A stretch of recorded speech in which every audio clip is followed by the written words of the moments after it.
All right. First of all, Steph, I'd like to welcome you to the party. Hello, And hello. Steph is, for everybody who doesn't know, Steph is Bogey's spouse, and she'll be joining us on the campaign.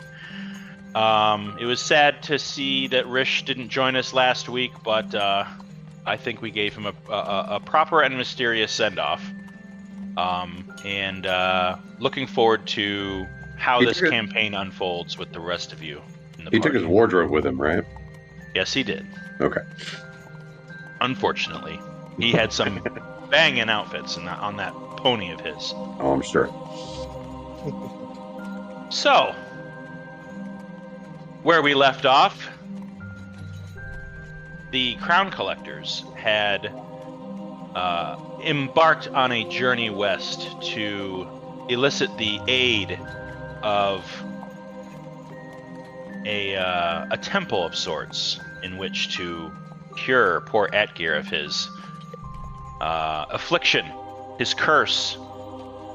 And in doing so, encountered a number of oddities along the way, including an obelisk of jet black crystal that was reminiscent of the large, gargantuan black crystal embedded in the Grasping Ridge Mountains behind the city of Brackenshire.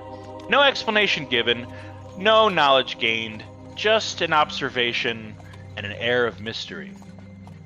Also along the journey, leading to their present situation, was a happenstance encounter with a knight, Sir Thorston Hargrove, his beautiful wife, their son, and a broken carriage wheel. In fixing the wheel, Sir Thorston offered his carriage as a way of saying thanks in riding into Dainne, which wasn't too far away. Inside of the carriage was plush, lavish, cushioned, just an absolute relief from the rigors of mounted travel over the span of the last few days. And that is where we left off. So, first of all, it wasn't totally clear to me who was in the carriage besides Sazros. It can fit everyone in the party, but I assume not everybody was riding in the carriage. So if you guys want to just give me an idea who was in there and who was not. I will not be in there. I'll be driving the cart. Okay, Yeah, you are... Atgierr is also not there. All right. Is. Yeah, Is riding in style. I figured is. Atgeir's in the back of the cart, right? Still afflicted. Yep, that's why I'm not there. Yeah. Praying for death. Axton will be not in the cart. I will be outside. Okay.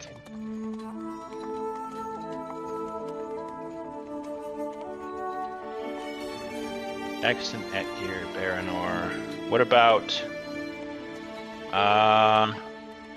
Koza? Cart. Say again? I'm in the cart. Okay. So it's just Yuno and Sazros. All right. So the road is, I would say, not as bumpy as it has been the last few days. You guys are looking around the interior of this very large carriage, and you see Sir Thorston with his son kind of on down at his ankles in the bottom of the cart, playing with what looks like a wooden top or some kind of spindle that he's spinning around. Child looks to be about 3 or 4, and the two of them are sitting across from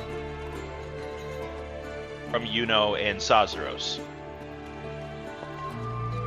You see Sir Thorston's just kind of look out the window and kind of keeping an eye on your friends. So, you mentioned your names are the Crown Collectors. What's the story with that group name?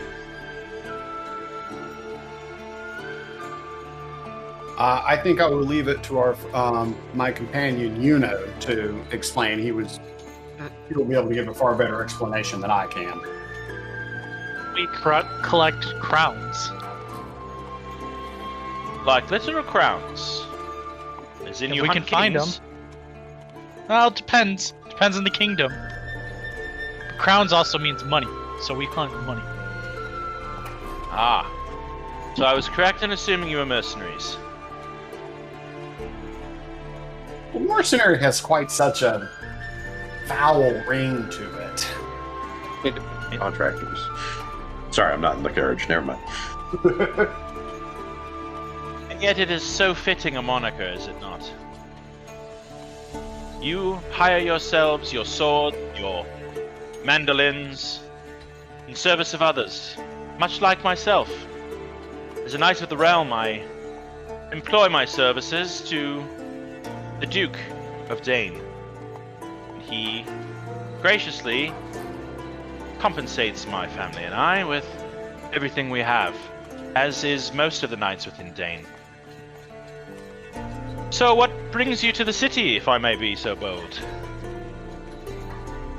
Well, maybe you can assist us with this. We have one of our party members who, through ill fortune, has fallen prey to a curse, and we seek the means to help relieve him of this affliction.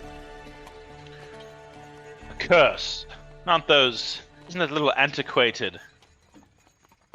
That's what we tell, Riza here. Don't we, Penelope? About curses attacking you in the night. You sure he's not just sick?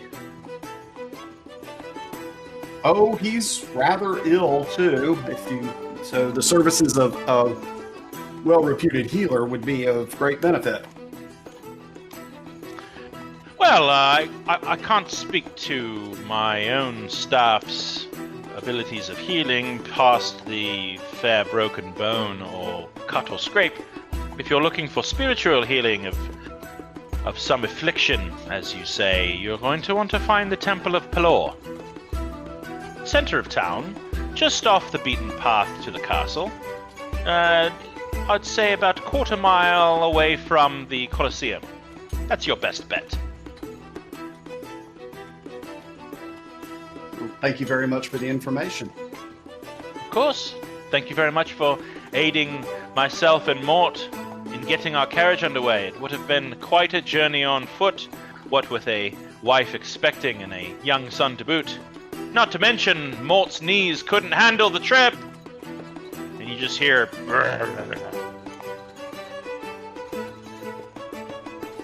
So, But until then... Go ahead. I was going to look and it's like, so...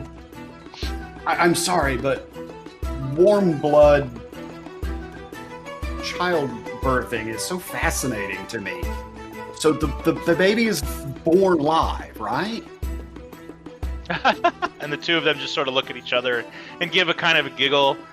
Have you not experienced the rather interesting situation surrounding childbirth yourself? Well, no. He's As Blizzard. I, being of dragonborn, we bear our young in a very different manner. I was hatched like my other clutchmates. Like a great bird. Ah, speak of the devil. And he looks outside the window.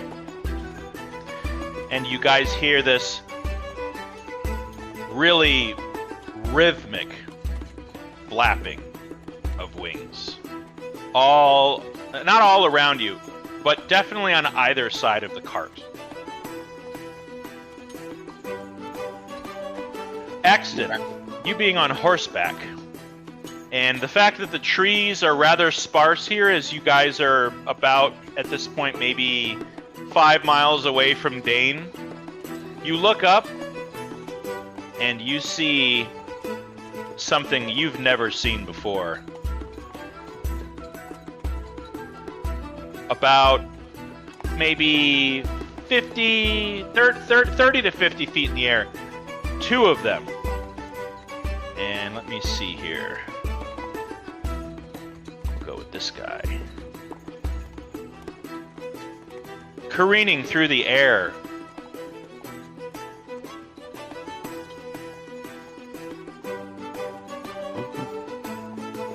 guys look in the chat, you see a four-legged avian creature with a humanoid rider astride its back.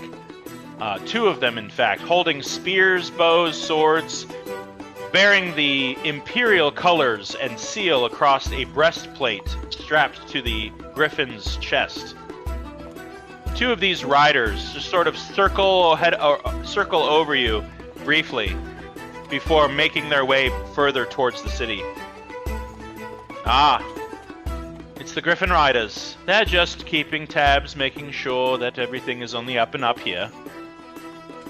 As my news has reached me of late, it seems Dainne has, well, seen some unsavory types enter its borders within the last few months, and it appears the Duke's riders are keeping watch. What type of unsavory characters? Not exactly sure. Something of the undead variety, I've been told. I've not experienced them myself, but it sounds quite ghastly. Definitely something for the Knights Force to investigate further. But I've been told they have not breached the walls, only harassed the out-of-village folk. And Sazaros, being that you haven't been to Dainne per se, but definitely know about its geography, know that while the walled city is encased within a tall stone brick border, there are various village structures that surround the entire city for about a quarter of a mile beyond its borders. Okay. And you would know this as well.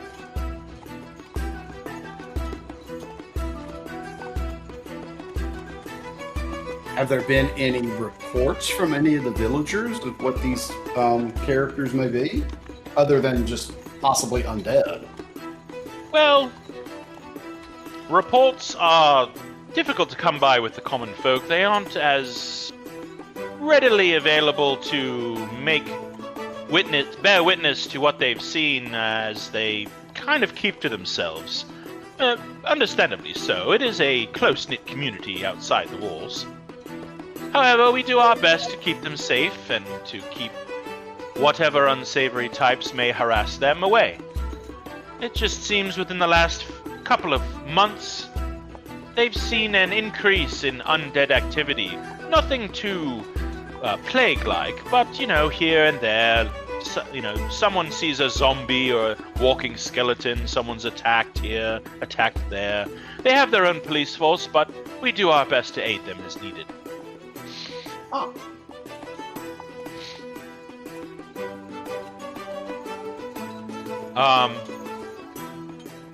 You all noticed that on the road, you're starting to see more and more traffic, and the road itself is widening the closer you get to Dainne. It's about like a 20-foot wide dirt path, enough for all of you to sort of ride side by side. But as you approach the city, you notice that there are carts and carriages and men and women on horseback that are coming to and from the city. Some are passing you along the road in a bit of a hurry. Some are coming at you, and you have to kind of move to the right or the left to avoid colliding with them. And I will say that Axton and Koza, every so often, you notice that somebody on the road, either passing you or crossing your lane, is looking at Axton. Almost a look of confusion, recognition, but not assured recognition. Like, I know that guy from somewhere. It's not happening with everybody you see, and you're only encountering maybe a dozen or so travelers, but I'd say a good half of them kind of cock their head and look at you on your way out. And nobody says anything. Are we actually in the city now? No. You're still about 2-3 miles away at this point. Okay. Before we do anything else, I'm going to send the Luna out into the woods. Okay. Yeah. She knows what she's doing. She kind of looks up at you and looks at the city. kind of sneezes a little bit and then kind of gives you a nod, and she disappears into the wilds beyond the borders of Dainne. Now I'm starting to be like a little bit worried. Like, don't we still have like wanted posters like on us still, or? Game time has passed between our flight from Brackenshire and now. I don't know. People keep looking at me. Well, I mean, I we're will not having- say, Axton, you notice. Go ahead and make a perception check. Make an insight check. God.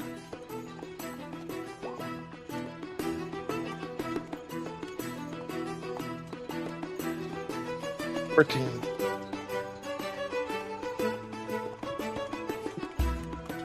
doesn't appear that these people are looking at you with suspicion. It's almost like they know they've seen your face before, but you look different than they remember. There's a detail about your face that's missing from what they remember. That's kind of what you get. It's like they're like, I know that guy, but there's something about him that's different. And it's not an accusatory. It's not like he looks like someone we're looking for or something like that. It's more of a very vague recognition. Okay. Does the surrounding area look familiar to me, like from my past exploits? It does. As a matter of fact, you know all about the city of Dainne. This city existed during your time. It's a little bit different. You've never been here before, but you've definitely heard of the city of Dainne. Go ahead and make a history check, please. Wow. I guess I do Perfect. know it. Yeah, Dainne is the city of chivalry. It's the city of virtues and bravery and courage and honor. It's been a shining jewel to the Empire, unbeknownst to you, but you do definitely remember hearing stories of the white shining city of Dainne, and where it's the birthplace of knights and dragon riders and most of it. Now that you're an adult, seems pretty much bullshit and just things that kids are told, but you do remember the wonder and excitement of your family passing on stories of the realm, and Dainne being one of them. Okay. And as you guys approach, there is a smattering of village huts and cabins and structures. Some are larger, look like maybe they could be an inn or a tavern, and you find yourself kind of weaving in and out of the between carts, because there's a road that goes straight to the city, cutting through these village huts, and the traffic is getting a little denser. Your speed is slowing. You're finding yourselves kind of waiting and then moving on as the city traffic begins to back up a little bit. It's about, I'd say, midday, maybe 2 o'clock in the afternoon at this point, and you find yourselves kind of sitting in a traffic jam, lack of a better word. And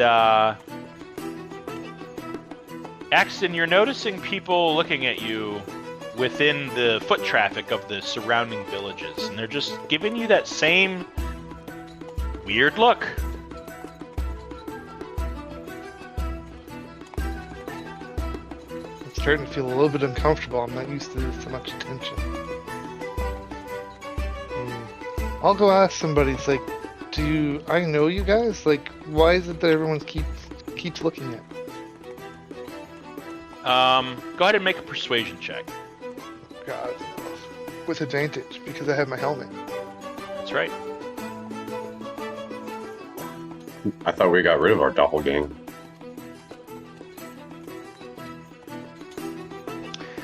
$17. You managed to sort of, kind of like tip your head towards someone passing by, who has stopped. It's an old man. He's leaning on his cane, and he's just kind of looking up at you like, Goromir? That's all he says. Goromir. Gormir Bloom? Is that you? Isn't that like my father? Nope. No? You've never heard that name before. Oh. I've never heard it. Nope. How do you spell Gormir? Goromii-R. I-I-R.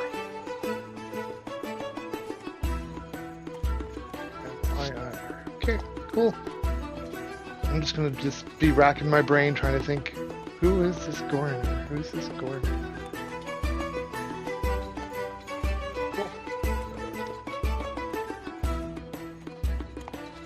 The line continues to move forward, and you can hear Sir Thorston just kind of like shouting at Mort. He's like, "Come on, Mort, let's move it along, please." "I'm trying, master." After about 10-15 minutes, the lot of you move on up to the entrance gate, where there is a straddling force of about 8 to 10 fully armored in what appears to be brilliant platinum or definitely silvered armor.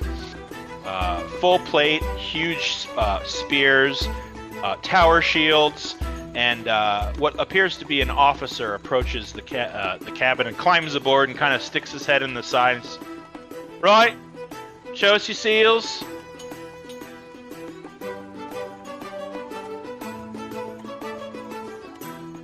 What type of seal is? I wait for Sir Hargrove to make the first move to pull out his seal.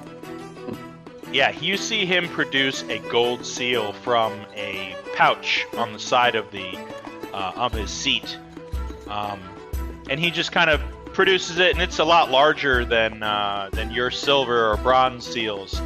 And he just says, "They're all with me, as are the gentleman on the horse there, and the half-elf driving the cart. They are all with me." You see the guard just kind of look at him and look at all of you. "Ah, Sir Hargrove, it's wonderful to have you back, sir." "Oh, yes, this is all in order. Please, come in, all of you. Welcome to Dainne." He hops down. Sir Hargrove tucks away his seal, kind of gives a little half a kiss on the top of Penelope's head, rustles his son's hair, and the carriage lurches forward. The white stone walls of the outer boundary of Dainne pass overhead as you move through the threshold of the entrance gate, and instantly you're hit with a wave of sounds and smells, foot traffic, commerce, people laughing, arguing, shouting. There's music playing as you pass through a particular dense area of taverns and inns. The whole of the city, you can hear a rhythmic drumming vibration of percussion and just this unnatural beat accompanying the city. And you can tell that this place harbors and fosters positive feelings somehow. You can see in the distance a very tall, towering castle at the epicenter of the city, which I will show you what it looks like there. Bink. Ooh. And the people all seem to be in good spirits. There's a fight that you see, a fist fight breaking out in front of a tavern. Looks like someone is getting thrown through a window and gives Sazaros a bit of a muscle memory headache. PTSD there. And but all in all, the city seems lively and full of possibility and wonder, and all of you just feel, for some reason, home here. Just feels good to be in this city. And there's flower petals being tossed through the air. There's banners hanging across the street. and you see Mort kind of pull the cart down a particularly large thoroughfare and stops short right on this in front of the steps of a walkway leading to a large cathedral-like temple.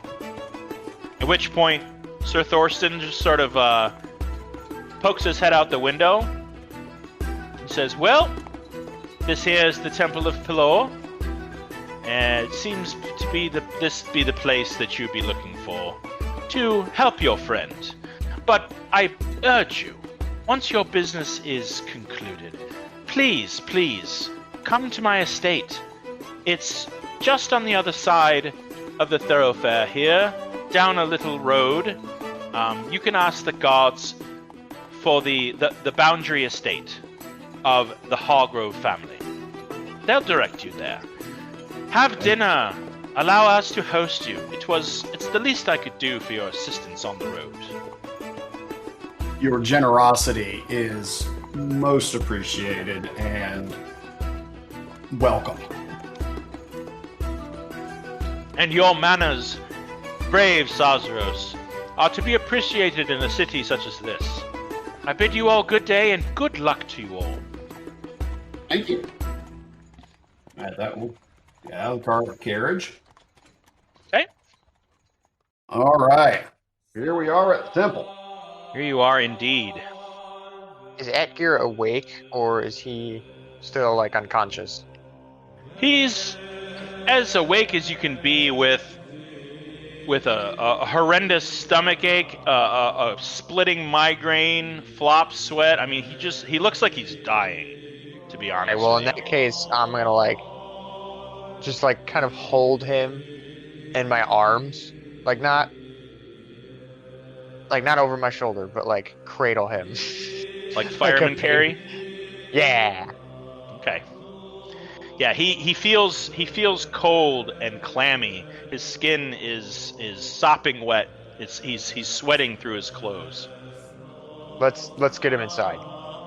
Yuno's going to cast prestidigitation on Atgierr and like dry his clothes off. Okay. Yeah, it's just this layer of steam rises from his body, and his clothes are now dry.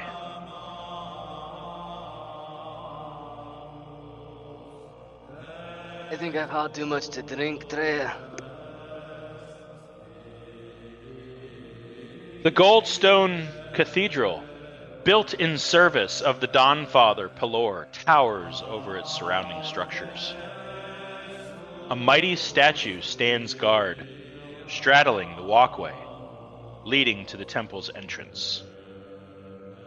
Looks a little bit like this.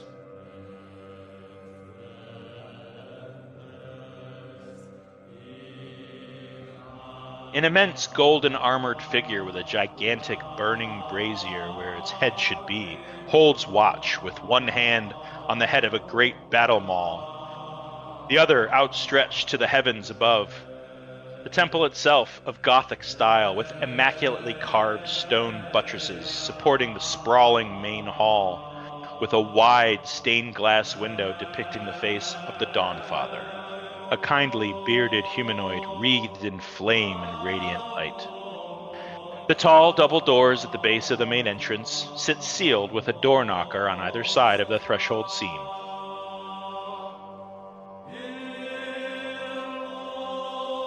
I knock on the door.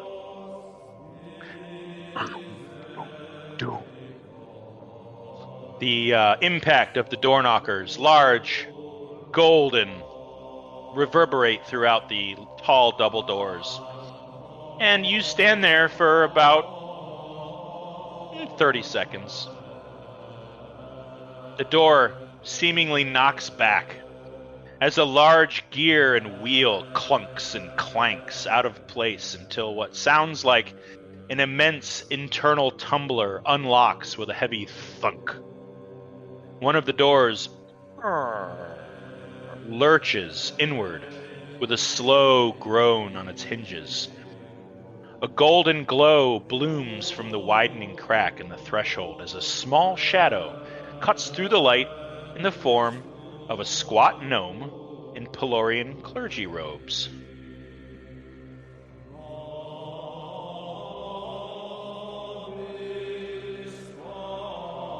Ah, The gnome regards you all. Yes? yes, well met. Well met, servant of the Dawn Father.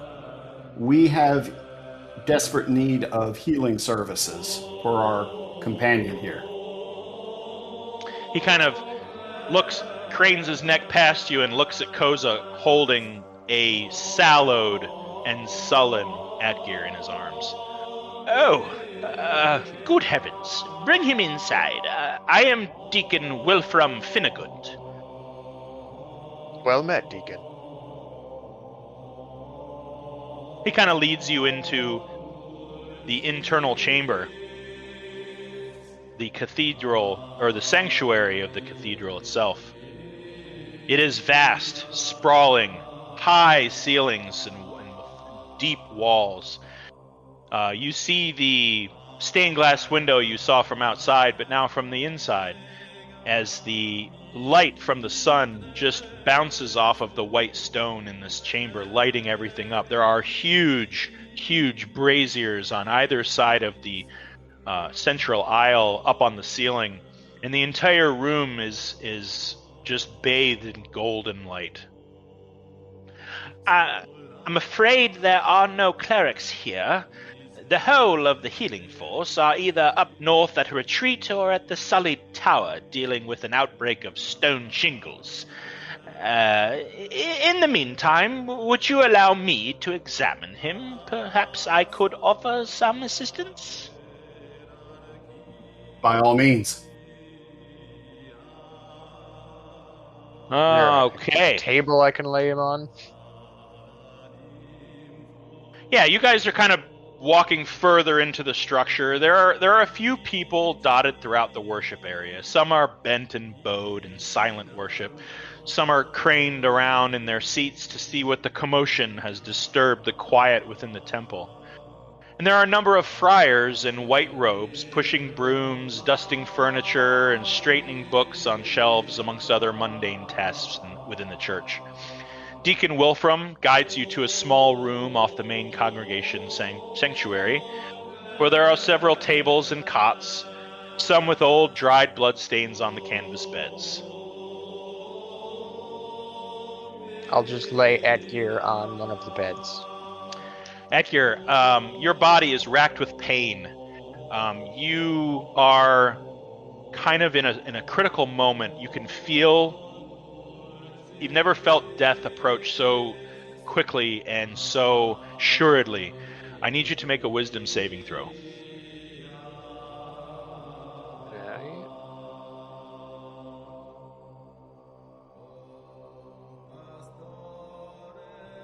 Oh wait, am I still at disadvantage? Oh yeah. Okay.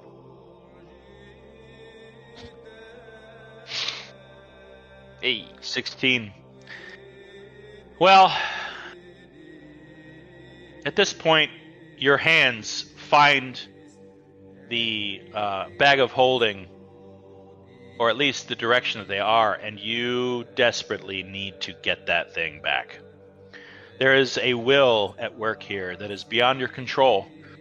And with that roll, I'm afraid that you are consumed with the idea of retrieving your scimitar from that bag. I need you to do whatever you can to get it back. Atgierr's gonna look. Who's holding the bag right now? Is it still Yuno? That would be Yuno. Do I see this realization moment in Atgierr's face? Make a perception check. Hey, Yuno. I don't think I'm gonna make this one, son. Come here. I need you to do something with all of my gold and all my coin. Does Yuno kind of see the inner turmoil that Atgierr's going under? Roll insight. I got a 13 for perception. Yeah, you just notice his eyes darting around, but you can't tell if it's related to any kind of plan that he has internally, or if he's panicking. Well, I'm going to use 14 on the insight check. Well, you can't really tell if he's intent on anything. He looks desperate and kind of what Koza read on his face. He just seems desperate and panicking at the prospect of not knowing what is happening to him, really. Okay, well, I'm going to use my cloak to kind of calm him down. Okay. And Yuno's gonna walk over towards Atgierr. All right. So the cloak does calm emotions, correct? Yes. Okay. He has to be wearing it. Oh, Atgierr has to be wearing it? Yep. Oh, okay, then I'll take it off and put it on him. Okay. He's laying down, and I'm gonna need you, Atgierr, to make a strength saving throw because you want no part of what he's about to do. Still at disadvantage, correct? No, that's a saving throw. Oh. All right. Saving throws are okay. I just don't have the strength anymore. All right, yeah, you kind of wrap it around his shoulders, and Atgierr, you definitely feel calmer, but still you have a force of will. Right, so, I need you to listen carefully. And this may come as a shock to you, I'm not the best man that has ever graced these lands. But the whole reason I'm here is to get enough coin to send back to my wife and daughter in Valandiir. I'm not a good merchant, but I did make quite a bit of coin with you lot. So if you could see to it that this bag, and he's gonna take the bag out and he's gonna lean forward and he's gonna his voice is gonna drop so that has to lean in, gets to a beautiful dwarf named Treya in the city of Valandiir. Can I tell if he's shitting us? Roll insight. Would I roll insight or deception? Well, you would roll insight. Okay.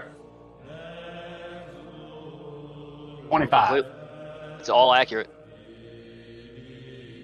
He's telling the truth. He's telling the honest to God truth. Okay. We're going to get you through this, Atgierr. I promise, Atgierr, that I will get this where you need it to go. I've never liked you. And quite frankly, I'm upset that I'm dying before you. But you're a good man, even for a soft-faced human. And he's gonna give him a big hug as best he can, and he's gonna try and pick that bag of holding off of his waist. Okay. You make a go ahead and make a sleight of hand check. You are at disadvantage. You need to make a perception check. Oh, here we go. Oh wait, I gotta roll one more. Mm-hmm. A mighty 10. Terrible rolls. Well, all depends 15, on 15 for perception. Yeah, you see him reaching for your bag under your robe. Reaches into his other pocket and grabs a handful of pocket sand and casts sleep. Sleep. Ooh. That is a wisdom save, if I'm not mistaken. Is it, or is it just? I think he has to roll a number of hit points equal to or higher. Oh, yeah. than my own. And I What are you sitting at? I'm at 43 because we healed before we went. Yeah, you roll 5 Alright. D8. I can do this. I got You can this. do this. You're up past it. Unless you're up Come past on, it. Hey, I don't want to sleep. I want to get my hands on that beautiful throat-slitting saber. I can see. Oh, would help if I was rolling the right dice instead of D10. Yeah, that helps. Oh, one more.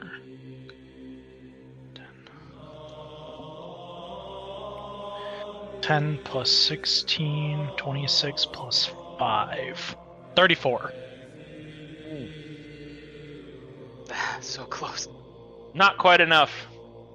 You throw your pocket sand at Atgierr, and it strikes him in the face, and he kind of sneezes, and his eyes blaze red with actual fire kind of shoots out of his eyes for a brief moment.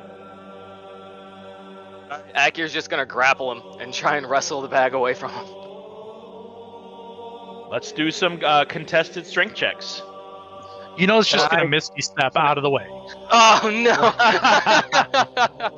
I'm going to pull Atgierr up and just hold him onto the bed.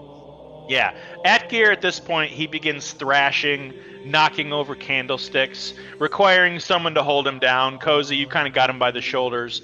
Atgier's eyes go black, and he begins uttering. Does anyone speak Infernal? No. I No. do not. Okay.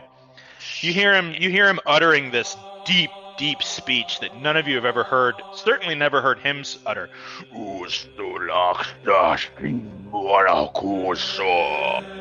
Causes the loose items in the room to tremble, and the ground gently shakes under your feet.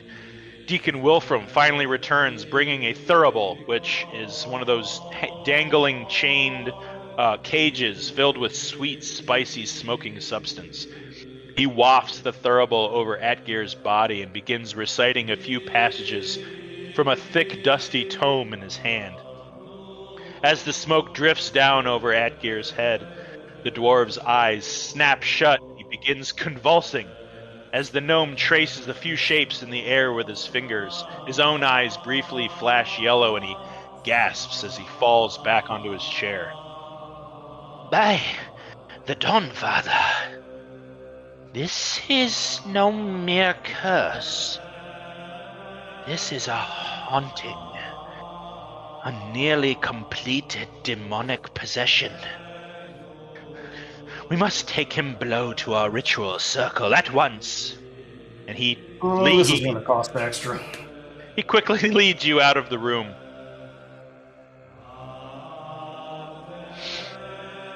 As you carry Atgier's shivering form down a set of stairs at the back, everyone in the sanctuary rises to their feet and cranes their necks to see what is happening. Before reaching the bottom of the staircase, into a brightly lit chamber, you can hear an erratic, rhythmic thumping, as if something soft is being beaten by something solid. There are two chambers, one on either side of this entrance hallway downstairs, that lead to what appear to be dorms for friars and clerics of the temple, while ahead, as the details of the large entrance hallway or large inner chamber come into view, the subtle sounds of thumping grow louder and louder until you see the source of the sound. At the center of a carved stone ritual circle on the floor, in front of another altar at the back of a massive gathering chamber, stands a lithe-of-frame female figure, swinging her fists into what appears to be a practice dummy. Deacon Wilfram clears his throat. Sister Maven, might we interrupt your training session? It appears we have a fellow here in desperate need of the circle. And Okay. Steph, if you would like to introduce yourself and describe for the party what they see as you step down from the circle. Okay, as I step down from the circle, a very average height, lithe, elven woman steps forward, long, almost white blonde hair, green eyes, and she's a bit sweaty from having been beating up a dummy all morning. But she's ready and willing to help in any way.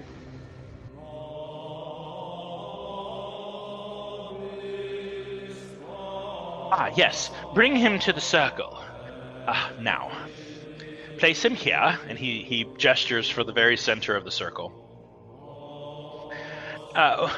Tell me, what brought on this state that he is in? What was it bestowed on him by someone? Did he swallow something? Or is it attributed to something he carries? It appears to have been an accursed weapon. Well, bring it here, but don't touch it. Place it in the circle away from him.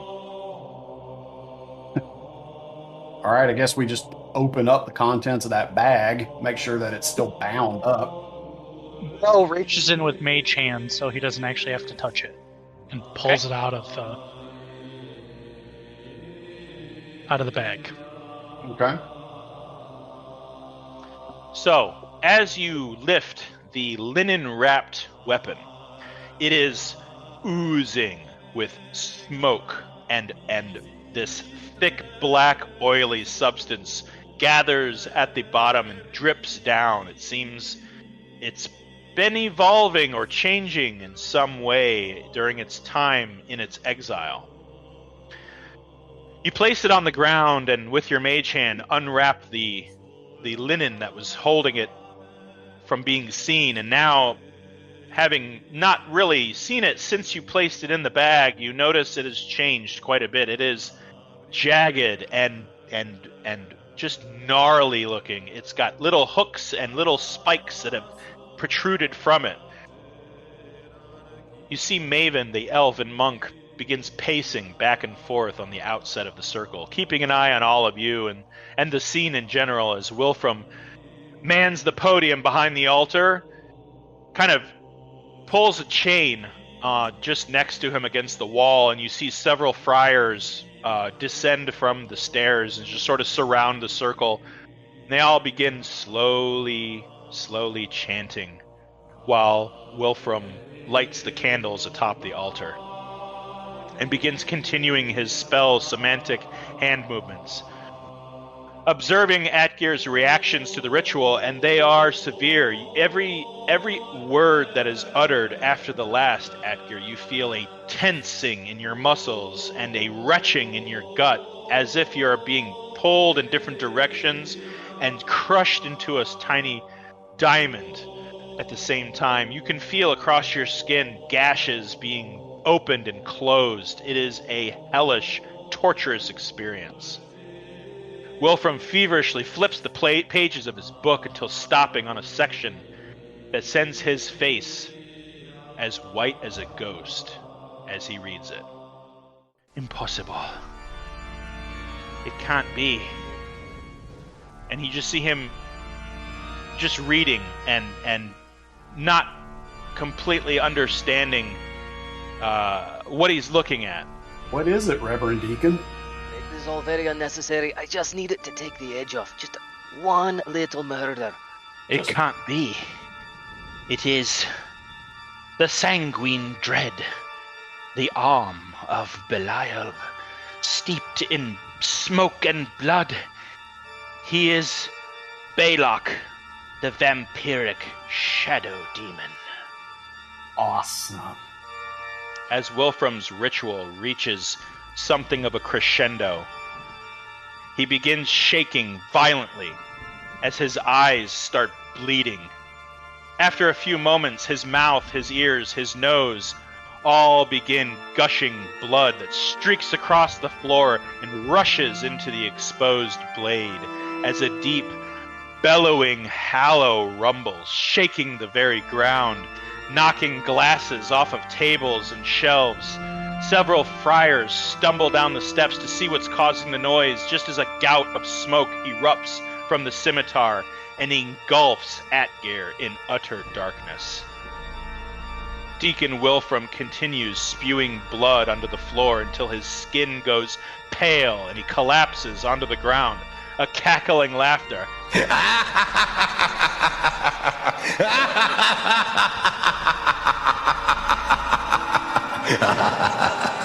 accompanies a pair of great red, leathery, demonic bat wings that unfurl out of the smoke and crown the torso of a large humanoid creature under a ragged hood, obscuring his face but for the burning, glowing eyes and jagged, wicked smile of crooked teeth. As if taking a breath of relief, the entity inhales deeply, surveying the scene, raises his hands as if inviting you all to join him. What you all see is this fiendish creature. Oh, I'm a badass now. Hey, you got that prestidigitation? We need some brown pants. I'm moving everybody over here, and I need everyone cast to roll mass initiative. Press digitation on everybody, and now all of our pants are brown. Not mine. I don't fear the Reaper. He descends, hovering over the scimitar.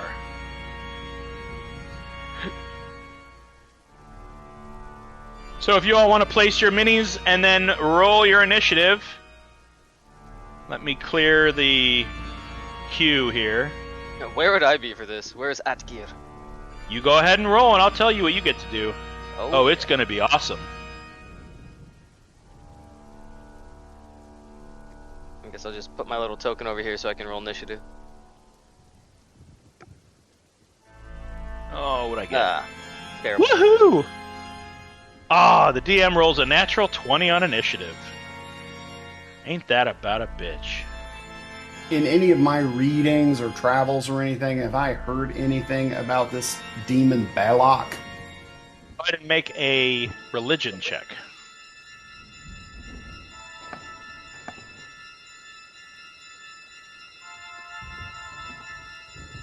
That's weird.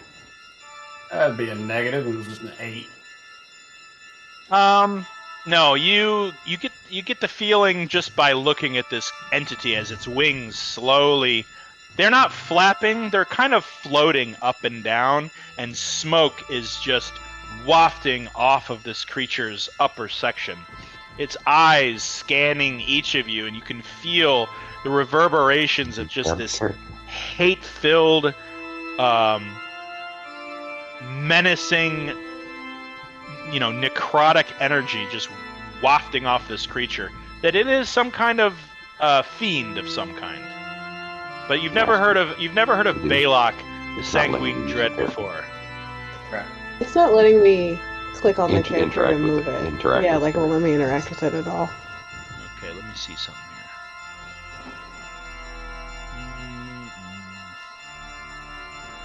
here. Yeah, she's got permissions. She's got permission to in player journals and edited and controlled. I've got her here. Let me try it again. Let me just do this.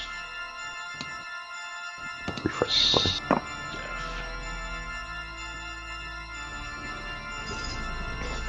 There you go.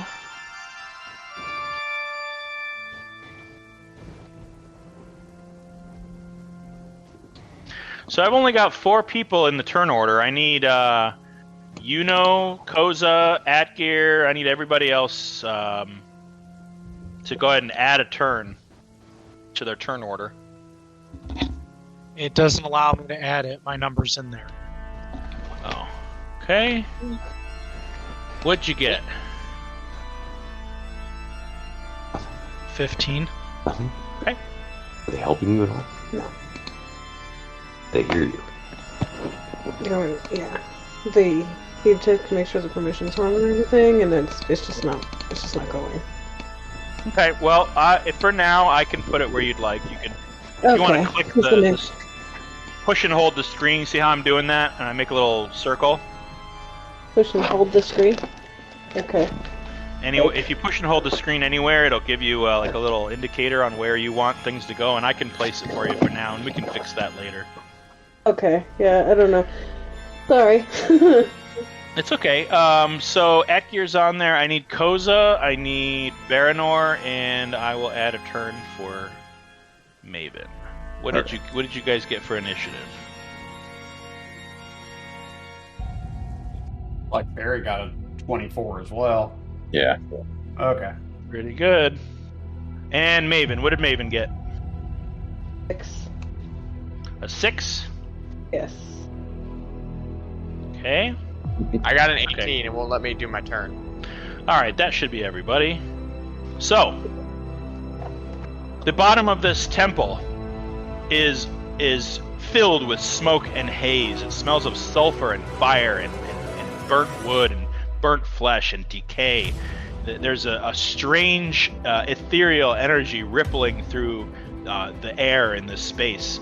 The ceilings are quite high. They're about 20 to 30 feet tall, and this entity is large. Its central hitbox is 10 by 10, so it's not the whole span of that. It's only about 4 blocks tall, and yeah, he's just kind of hovering.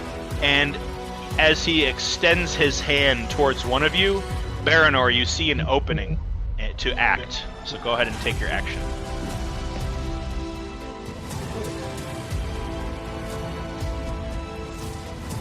Alright. Can you hear me? Okay. Yep. Alright. I will...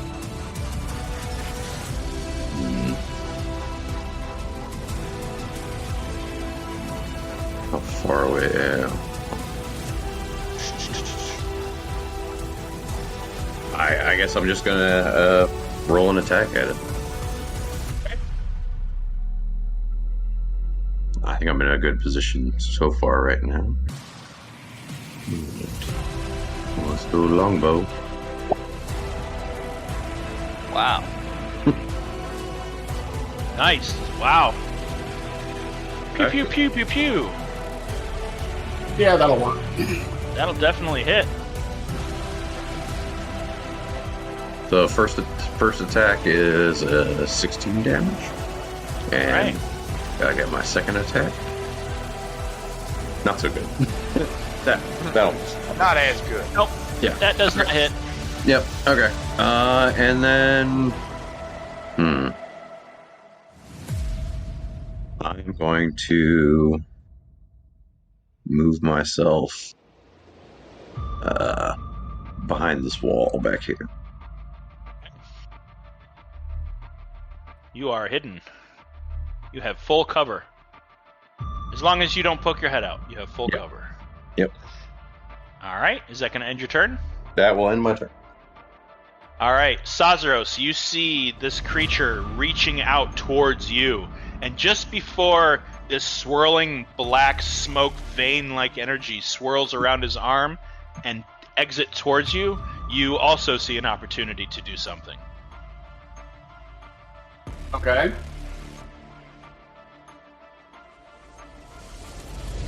And that something may be. You can throw your mandolin at it. Good. I just look at him and I'm going to use vicious mockery, and I'm going to say, man, I am so jealous of all the people that have not met you. Good one. All right. That's wisdom, right? I do believe so, yes, sir. That is a natural 4. So he's pretty wise, but he doesn't make it. Yep, so he takes 1d4 of psychic damage, and he's at disadvantage on his next attack roll. All right. Noted. So he takes 2 points of psychic damage. He's at disadvantage. And I'm going to use my movement. Come back this way. All right.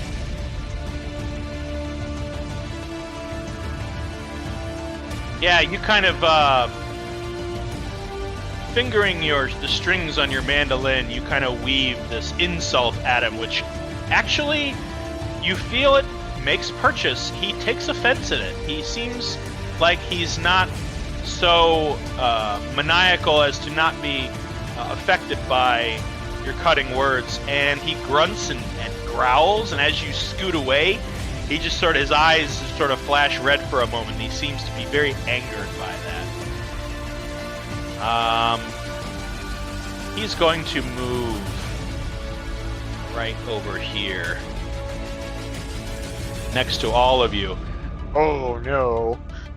And you see him reach out with both of his hands, and this black smoke whips across his forearms and spews towards, we're going to say it's going to be on Yuno and Axton. I need both of you to make Constitution saving throws as you are assaulted with this wave of black smoke-like energy.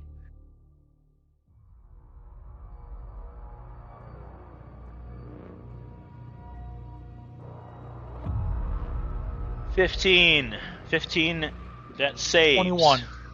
21 saves. You both take 9 points of necrotic damage as your bodies are racked with pain, and these small little, wherever that energy landed, these little black veins sort of sprout on your skin. Yuno takes 0, Arcane Ward takes 9. Okay. He is then going to use a legend. No, he's not going to use a legendary action just yet. But he is going to cast his own little weird form of Misty Step and appear over here. That's going to end Balok's turn. Koza, you're up. So you already know I'm gonna spend my action to summon Chonky Boy, Alrighty. and I want Chunky him Boy. to show up like right there.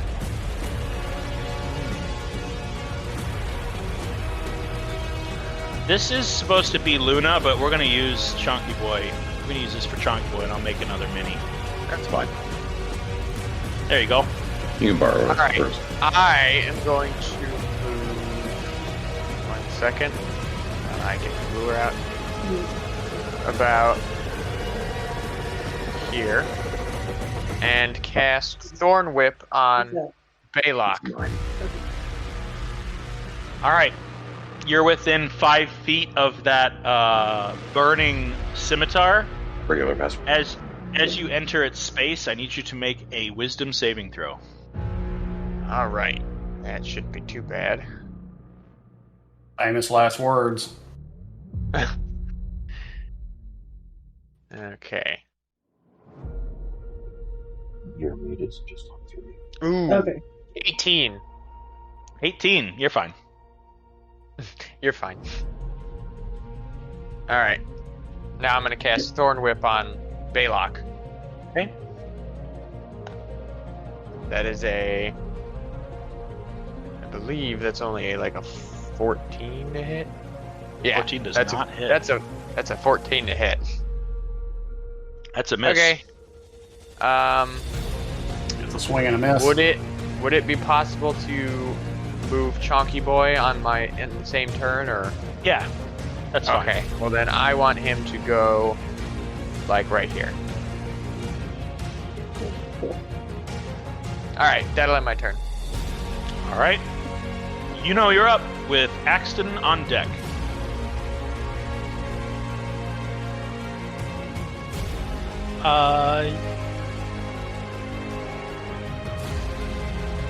Yuno is kind of useless. Yuno's gonna back up. And I'm going to assume that Firebolt does not work on the demon made of fire. Fire or smoke? He's Oh, there. You fire. don't see any fire on him. He's mostly Yeah. smoking. It's just the tablet. I don't. Well, I mean, What's on smoke is Mario? flammable. Smoke Everything is not burns. flammable, but Yuno's gonna go with Firebolt just to see if it does anything. And that is a 18. 18 hits. Go ahead and roll damage.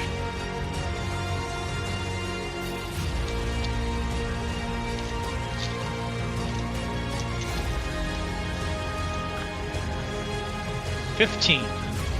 15 points of fire damage. As your firebolt strikes the creature, you notice that it doesn't do as much damage as you thought it would. But it does damage it. Would you say 16 or 18? 15. 15? Okay. So you get the feeling about half of that damage actually found purchase. The rest of the fireball actually just sort of passed right through it. Almost like this creature is not fully physical. Like it's not completely on this material plane. Part of it is still stuck in some ethereal realm of some kind.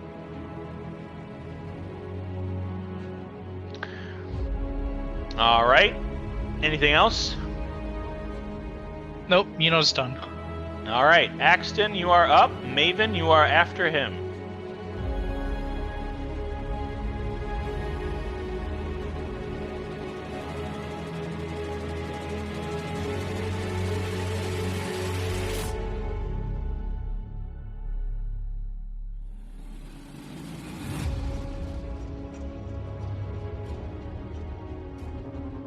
It's Axton, right? That should put me in flanking with the wolf. Sure. I will then take my first attack. Where's my halberd? There it is. Oh wait, it should be at advantage. Let's do it again. Okay, 27 to hit. That hits.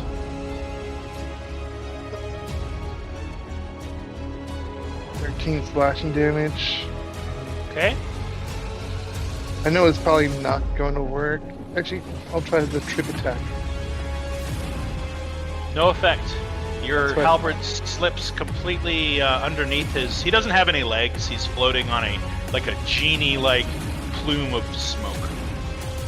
That's what I thought. But it should still have some damage. Yeah, you managed to catch the fleshy bits with your halberd. So 18 damage from the first attack. Right on. Second attack. 26 to hit.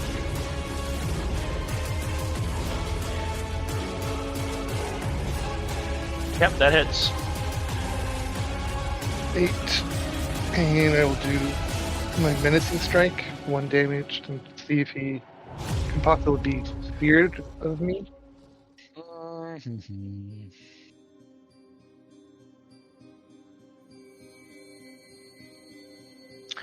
Okay, yeah, he can be frightened.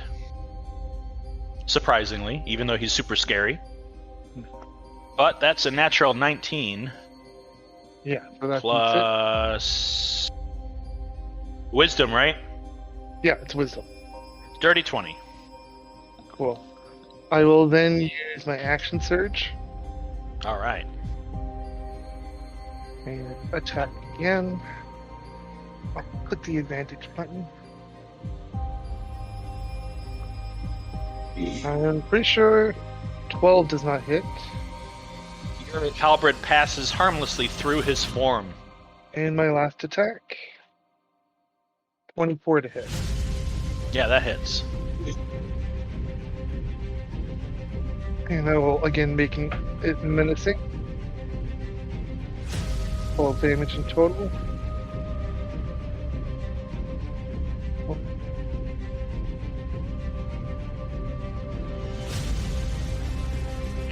That's a 4 plus 1 is 5.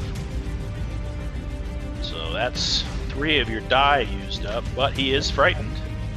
Perfect. And then I'll use my bonus action to go into my tunnel defense. All right. Wait. What's a good scaredy cat look here?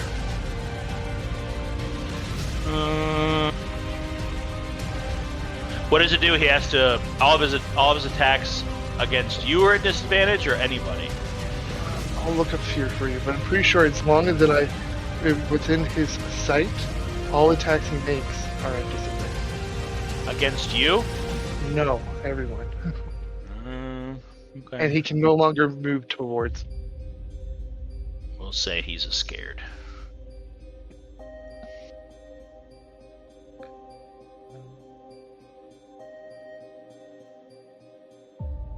Right, that's what I'm looking for.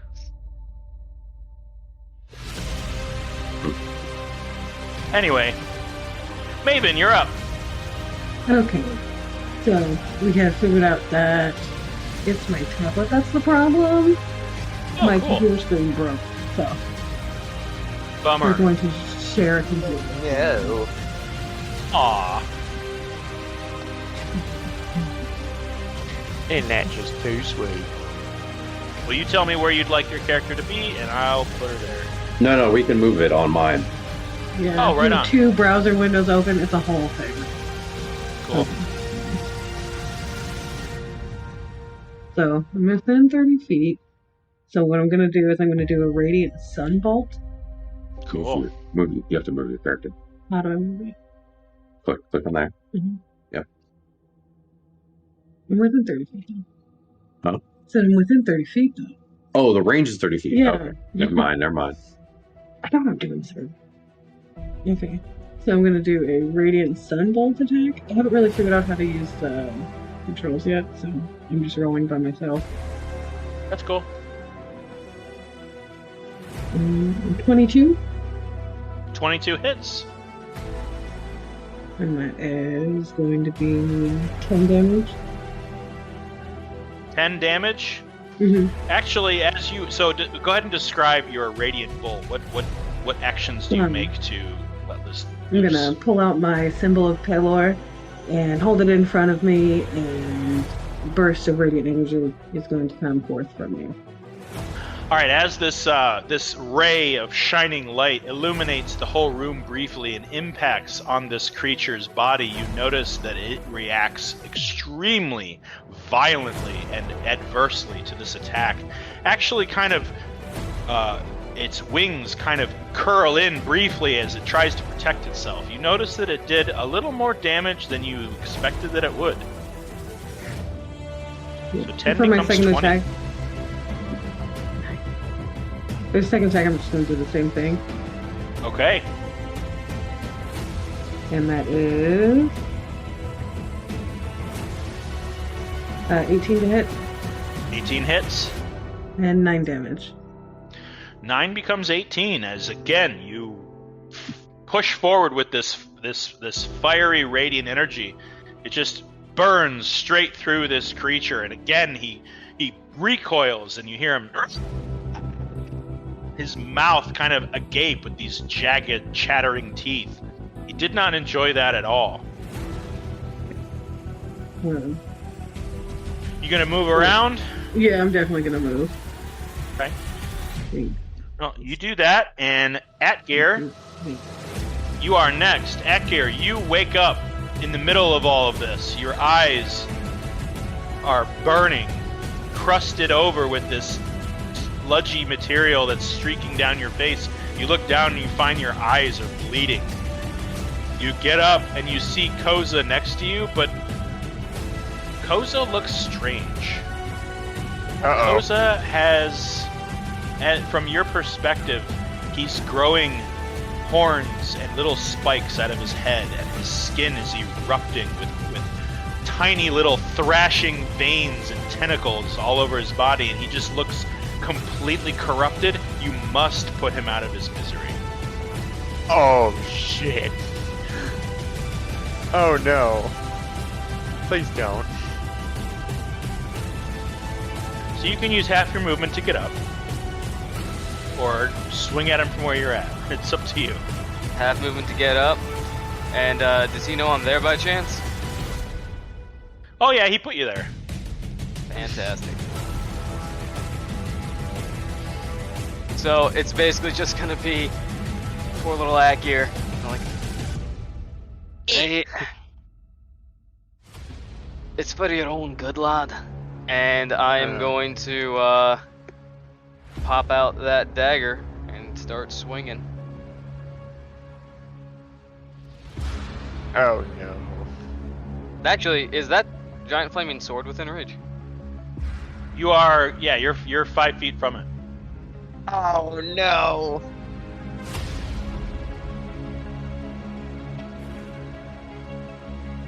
Alright, he's just gonna stab Koza in the back then. Okay. I don't think I have advantage on this, so I can't really do any. Oh, does the flaming sword count as an ally? Alright. It does not. Nice try, Mike. Hey, I'm just trying to help out. Hey, dagger time. Oh, that was the damage. My bad. Oops. That's weird. That should have. Oh no, that was the attack roll. A 10. Oh, that like just misses. Oh, good. Offhand dagger then. 25 to hit. Oh. Oh, boy. yeah. Oh no. Oh no.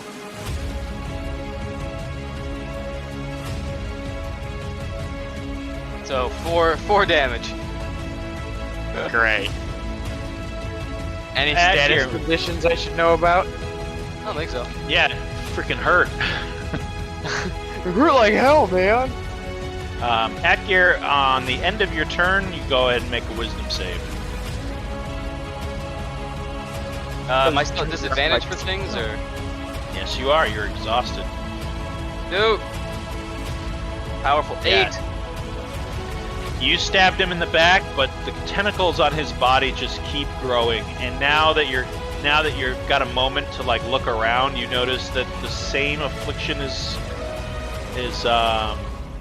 happening to Sazaros, and as you look over, also Axton is growing little beetle legs that are just like sprouting from his cheeks and just kind of whipping around. It's very gross and very disturbing, and there's like a green slime that's just sort of dripping from everyone's eyes.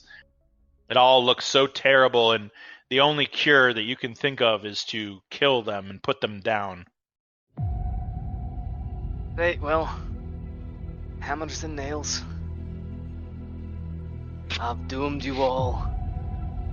Does that end your turn? Yeah, that's all I got. All right.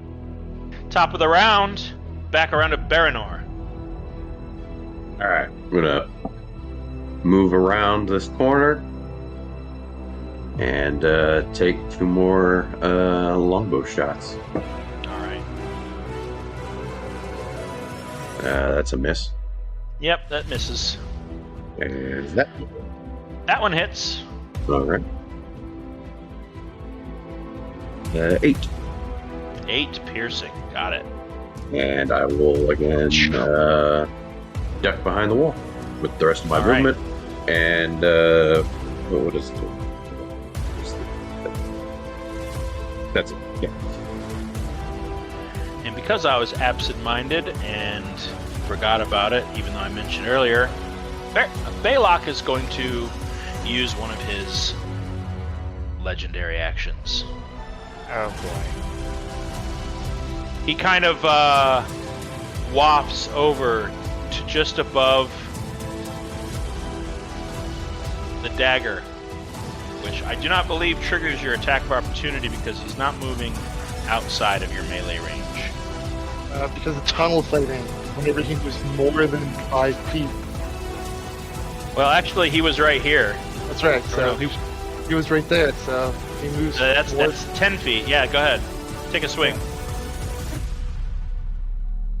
Halberd. Nope, miss. Yeah, you just literally, I mean, your halberd is not gaining any purchase with this creature. You can't seem to find where the meat is on this guy. Like, everything you hit, it seems to be made of smoke, and it's very frustrating. We'll get an attack of opportunity as well. Yeah, go ahead and give a attack of opportunity for Chunky Boy. Make a bite attack. Okay. Oh, that is not great.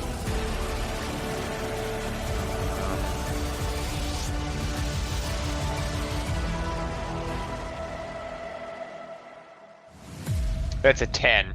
I doubt that hits. Yeah. Nope. He bites into smoke.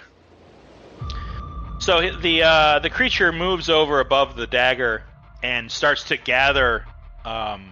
The flame starts to actually build and start to. It looks like it's fueling his bodily energy in some way, and you see him kind of bring his hands together, create these fists, and then boom, he blasts outward. I need Axton, Chonky Boy, Koza, and Atgierr to all make dexterity saving throws. Oh boy. –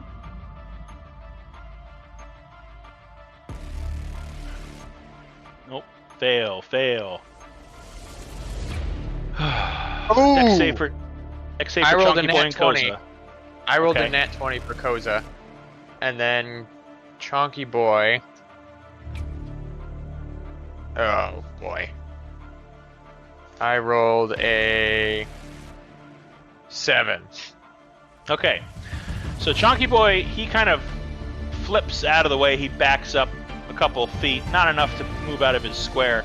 Everybody else is pushed 10 feet away from where he is in his present location, and you're knocked prone. If there is nothing behind you, or if there's something behind you and you are pressed into it, you're going to take 11 points of bludgeoning damage, which means accident. So, Koza, and you're prone. So, Koza, Axton, Atgierr, you're all prone. Atgierr and Koza, you are knocked prone 10 feet away.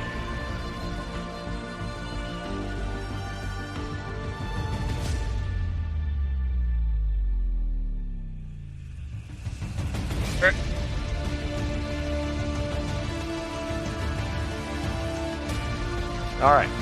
Stazaros, you are next. Small question, however. Mm-hmm. Moving in the direction he did, wouldn't that be considered moving towards me? No, it's more adjacent. Okay, just checking. He's not moving towards you. He didn't move away from you either.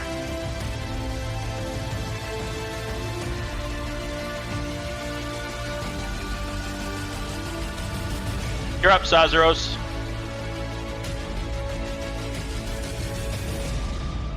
Sorry, I was muted. I'm going to It's okay. use my action. I'm going to cast Dissonant Whispers. I'm going to upcast it as a 3rd level spell. Cool. So he must make a Wisdom saving throw. I just lost a dice. That's not good. That's an 8. All right, so he will take 4d6 psychic damage. Wow. Correct.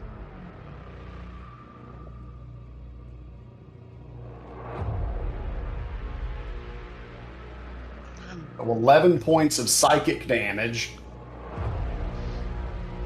And now it must use its reaction, if it has one, to move as far away from me as it can. Huh. That's funny, because it can't move any closer to Axton, so he's in a bit of a quandary. So I guess he kind of stays there. It moves him to one of the corners. Yeah, I could do that. Put him right here. Have him go hide in the corner. Well, You go right over there and think about what you've done. And then I'm going to use my movement to come back way over here. okay. Yeah, because he is moving again, I do get another attack. That's kind of like the combo that we kind of have, but it's at disadvantage. Yeah, you're on your back right now. You're just sort of hoisting your halberd at him. Adding wildly. Oh, did he's 27 hits. No, that definitely hits, though. 6 slashing. Wow. 6 slashing. Good to know. Okay. So at this moment, Sazros, you went ahead and ran away. I ducked behind the corner there, yeah. Yeah. It is Balok's turn. Alright. Go ahead and take another attack because he's going to move. Okay, I'll take another attack. Yeah, go ahead. 18 to hit. That hits. 7 slashing. Okay.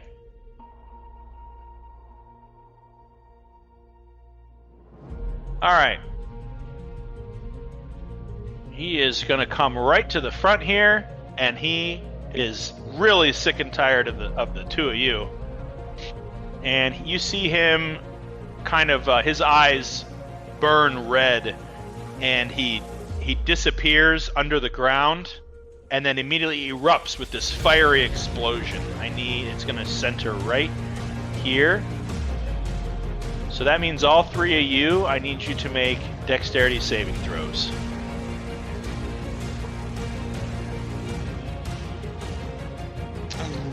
No, I am not rolling well today.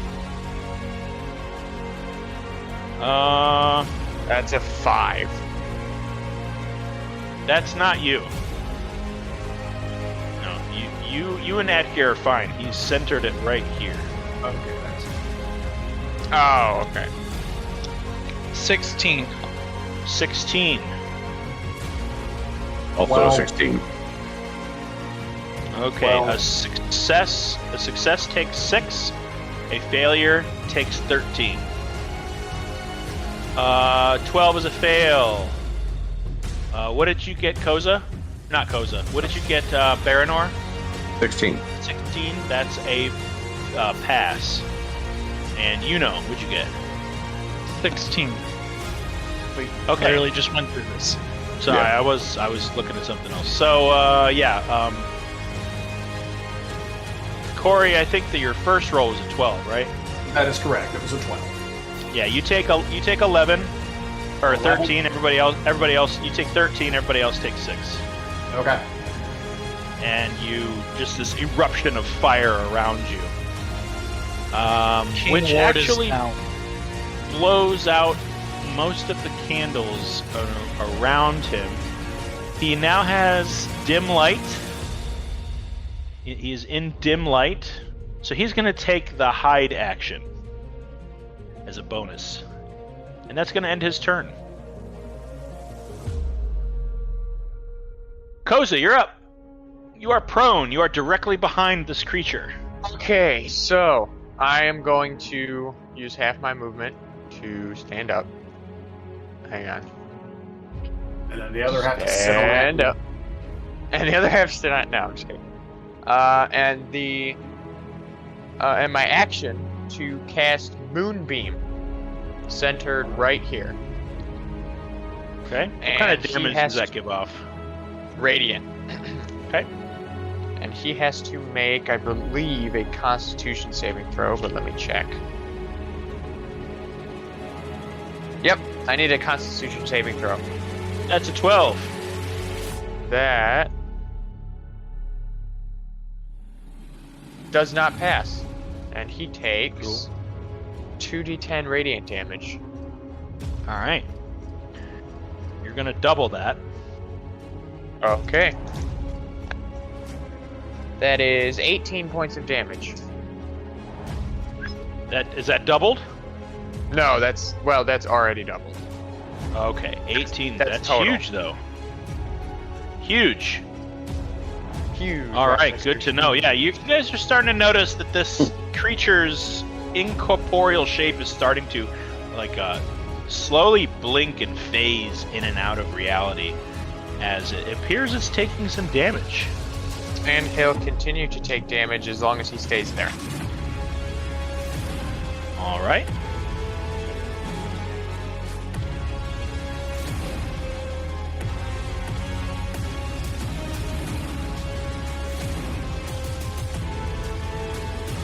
And what about Chunky Boy? You gonna make him move? Yeah, I'm gonna have him come next to me.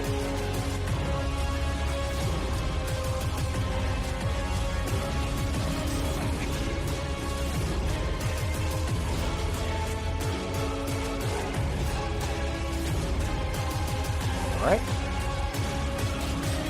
And that's it. Okay. You're up. Alright, Yuno's going to cast Shatter, and he's going to cast it so that the kind of middle is centered on the top of this guy's head. So it won't affect any of the other people. He needs to make a con saving throw. What's the radius? 10 foot. Top of his head's gonna hit Koza and Atgierr. If you center it directly on the middle of his body, it won't hit anybody. Directly on the middle of his body, then. Yeah, right here it won't hit anybody. You put it up here, it's going to hit these two guys. Okay. That's a con save? Yep. DC 16. Okay, he got a 14. So he fails, so he's going to take full thunder damage. And that's going to be 26. Okay. Ouch.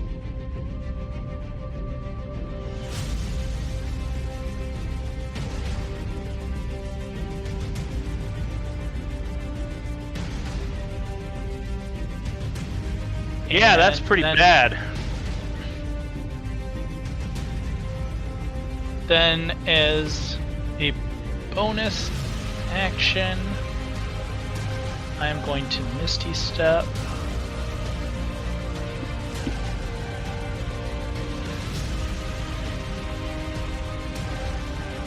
To right here. Oh, the hell was I? Took the snap off. Misty Step, and then Yuno is going to use his movement and hide right here.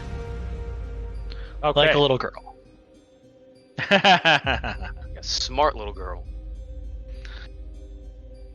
Alright. Axton, you're up with Maven on deck. Actually, he's not up. Okay, well, I will stand up and then move 5 and 15. That's my 30 moves, and I will throw a javelin at him. Alright. You are kind of at disadvantage whether you're going to hit Koza or not. Because you're throwing through his space. Oh, if that's the case, I would have moved over here. Atgierr is laying prone. Atgierr. Yeah. Technically, Atgier's prone. And Yeah, short. you're prone. Yeah, but you got a big belly, so it sticks out more. Yeah, I do right. A lot. You can do it. I will use my. Oh. Hold on. I will use my precision. No, I'm not even going to use my precision attack. Screw that. No, that one will miss. Alright, it hits, I'm going to say it hits, well, it wasn't a natural 1, was it? No, it's only 11. Okay. So I'm not going to say that does any damage, but it slides right next to Atgier's form. Okay, I'll throw another javelin. Okay. I just gotta double check see how many javelins I have. I have 2. Okay. 15 to hit. Nope. Oh, no, hold on. I'm gonna use my precision attack on that one. That one's more likely to hit. Okay. Probably. More likely. Nope, 16 to hit. Was that your last die? That's my last die. Oh boy. Good effort. It slides right Sorry, next to I moved Atgierr. So, I landed next to Atgierr again. Okay. yeah, they're both right next to his body. I'm gonna use my bonus action to use my second wing. Okay. I get 7 hit points back. Cool. In my turn. Maven, you're up. Baranor, you're next. No, that's not right. Maven is up with Atgierr next. Yeah, I'm like, I should not be next after that.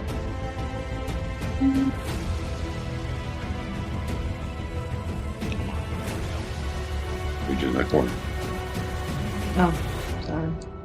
No. Okay, then. I can't read it. Snap to center. There you go. Yeah. That's just me.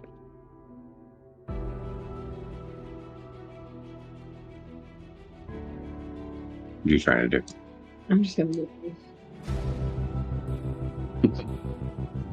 Okay, so I'm just moving forward, and then I'm gonna do 2 of the radiant sunbursts again. Okay. Are those, is that an ability? Do you have a certain amount of those you can do? It doesn't have any kind of like checkbox or anything. Okay. It just Go says- ahead and roll, and I'm gonna look that up. Okay.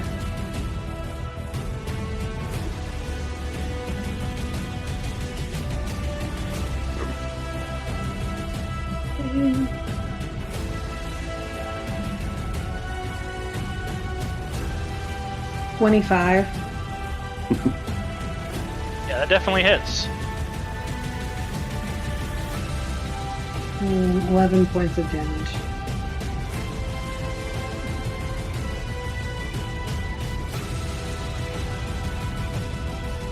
So your last turn, you used it twice, which Yeah. meant you had to spend a key point. So make sure you keep track of your key points. Cool. She has 2 attacks per action now. Take the attack action on your turn. Use a special attack. Oh wait, are you a monk? Okay. That's Yeah, awesome. she's a monk. Yeah. Oh, that's Yeah. badass. But under the attack action, she has 2 attacks per action. Yeah, okay. So she took 2 attacks with it, Yep. right? Yep. Without spending a Yeah. key point. With each attack Correct. being the Radiant Sunbolt, yeah. Yeah. And she could do a key point to do a 3rd attack if that was the case. Yeah. If I'm understanding that correctly. Yep, So- you got it. Okay, cool. So that was 11 points of damage for that first attack. Yeah. And then doubled, right? Well, that one's not gonna hit. Yeah, the radiant energy seems to really causing a problem for this guy. Second attack is a 13. Yeah. 13 does not hit. Okay. Go back here. And I'm also going to spend a key point to take patient defense. Right on.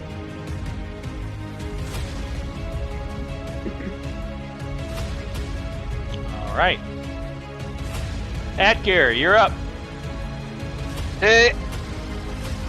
Only one thing to do then. Atgierr's gonna stand back up. He's gonna look at Koza. He's gonna drop the dagger. And he's gonna try to grapple. Okay. Which I guess is just a regular attack. A grapple? Yeah. That would be a contested strength check. I think I have to hit him with like an attack roll, and then it's the. No, I think you just have to roll higher than me. Oh yeah.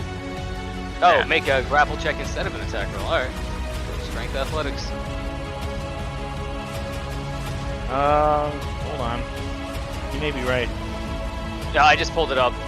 The target of your grapple must be no more than one size larger than you. Using at least one free hand, you try to seize the target by making a grapple check instead of an attack roll. Strength athletics check contested by a strength athletics or dexterity acrobatics. And even with disadvantage, I rolled 24. Ooh. Oh boy. I roll a 8. Come on, you're a big giant furbolg. What the heck? Hey, so All right, you got him. Telling me. Atgierr's basically just gonna get him, like kind of run up, grab him in a headlock, and then I'm gonna use the bonus action to move both of us half of. Well, let's see, I already used half to stand up, so I have what 10 feet left. So I'm gonna start running him towards this flaming dagger thing. All right. Well, Balak gets an attack of opportunity, which was a 18. That would only be against me, not against Koza, because Okay. I'm forcing Koza to move. So, Right. Okay, so does an 18 beat Tracy? Yeah, because I don't have my shield. Just a reminder, the attack is at disadvantage because I'm technically within his sight. Fancy. That's if they're afraid of you. That's not how that works. No, it's frightened as long as I'm within sight. Okay. Yeah, that's why fear-inducing monsters are literally terrible.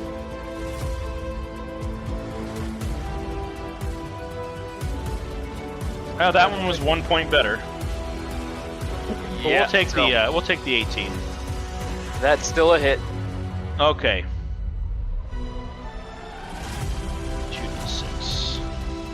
All right, Atgierr, you take 9 points of slashing damage All right. as he And hits you with his claws. Evasion. So what would that come out to? 4. Yeah, 9 halved is 4. All right, noted. And I'm gonna continue trying to ram Koza's face into this blade on the next turn. All right. There he goes. And that's my turn. So, after you leave his space, he swipes at you, and he's going to spend a legendary action, and he's going to reach back inside of his torso, and you see this burning ember start to form, and he lets it loose with another fiery blast wave. So that means Chonky Boy, Baranor, Sazaros, and how far away are you guys? Yeah. So everybody's surrounding him right now. Needs to make a dex save. 18. Ooh, 13. That's a 15 for Chonky Boy. I don't think Atgierr needed to roll. What'd you say? Atgierr didn't need to roll, did he? Atgierr and Koza are within range. There, okay. Pretty sure Koza just ends up going wherever I go. Yeah. All right. Sazaros got a 14. Atgierr got a 13. Bogey got an 18. What about Koza? I guess Koza would have to roll to see if he gets knocked down. Though, Chonky right? Boy got a 15. What about Koza? Oh. I got a 18. 18. Okay. So everybody but Koza and Baranor is knocked 10 feet back, and since Sazaros you're right up against this buttress, you're gonna take, or not buttress, this wall. You're gonna take 6 points of bludgeoning damage as you're just smacked against the wall, and you are. Everyone who fails is knocked prone. Noted. So Sazaros is prone. Koza's prone. No, Koza's not prone. You did all right. Chonky Boy is prone. Atgierr is prone. Sazaros is prone. I got you. Baranor, you're up. With Sazaros on deck. All right, two questions real quick. Is this guy blocking that entire passage? You would have to move through his space to get past him. And where is the moonbeam situated on? Right on. Here. Right there? Okay. That's just that 5x5. Yep. Okay, cool. That simplifies things a little bit for me. All right, I'm going to cast Zephyr Strike, which I do not provoke opportunity attacks as I move. And so I'm going to move there first, so that's 10, and then move through him. So that would be 10 feet per? It's 5 foot per block. Even through him, though? Yeah. Okay. So that whole total movement is still 20 feet? From where you were? Yeah. That's 10 feet. Yeah, 20 feet, you bet. Okay. And I'm going to move an additional 10 feet over that way, and then I will take my 2 attacks. He still hit, and he still had the hide action, right? Yes, he's in dim light. Okay. Sweet. All right. I will take my first attack, and I have advantage with one of them. I'll just do the first one with advantage. All right. 29. That hits. All right. It's for days. 15 points. All right. Okay. And the second one's just a normal. 18 to hit. Okay. That hits. Hits. Okay. And 5. Didn't roll very high on that. And because of Zephyr Strike, I gain an additional 30 points of movement. Or 30 feet of movement. And we'll move back into this corner over here. I think that was all right. And that finished my turn. Yeah, you kind of disappear into the dim light of the room in the corner, passing right in front of Maven, who's just sort of peeking her head out from the threshold of the back storeroom. Sazaros, you're up. All right. I'm going to take half of my movement to get up, and I will just use Vicious Mockery. Like, well, if your looks don't knock people to the ground, your magic will. We have to make a wisdom saving throw. Yeah, he has to make a wisdom saving throw. That's a natural 18, plus 1 is 19. All right, he makes it. Yeah. And I am... How do I fix myself so I'm not... You click your guy, and there we there's go. a little square above his head. You can move it around. All right, then I'll take the other half of my movement. There we go. And thus endeth my turn. Hey, Barry, how long is he frightened till the end of your next turn, right? For me, Yeah. let's take a look to see how long Frightened lasts. But I'm pretty sure it's as long as anything can fight. I think on a failed save, it's frightened of you until the end of your next turns. That's what I'm reading. Plus, it's Unearthed Arcana, so it's not totally set in stone law. That's not Unearthed Arcana, that's Battle Magic. That's Yeah, but I'm saying Tunnel Fighter is Unearthed Arcana. Pardon? I said yes, but the Tunnel Fighter subclass is Unearthed Arcana. Yeah, that part is, but the Frightened condition and the maneuvers I'm using are just clear handbook. Right. Yeah. End of your On a next failed turn. save, it's frightened to the end of your next turn. Okay, so he's good. He was good last round. Ah. Okay. So he is going to move. You're in your tunnel fighting stance, correct? I'm not on my tunnel fighting now. Okay, so he's going to move into your space. Actually, he's not technically above in your space, but he's above the dagger, or the scimitar, sorry. Does he take damage from the moonbeam because he started his turn in it? My next one. Yeah, I believe he does, even though he's moving out of it. Koza, if you want to go ahead and roll that damage again, or does he just take that again? No, I just have to roll it again. Okay, yeah, he started his turn in the moonbeam, so go ahead and roll that. Alright, 16 total points of damage. Woo! That's with it doubled, right? Yeah. Perfect.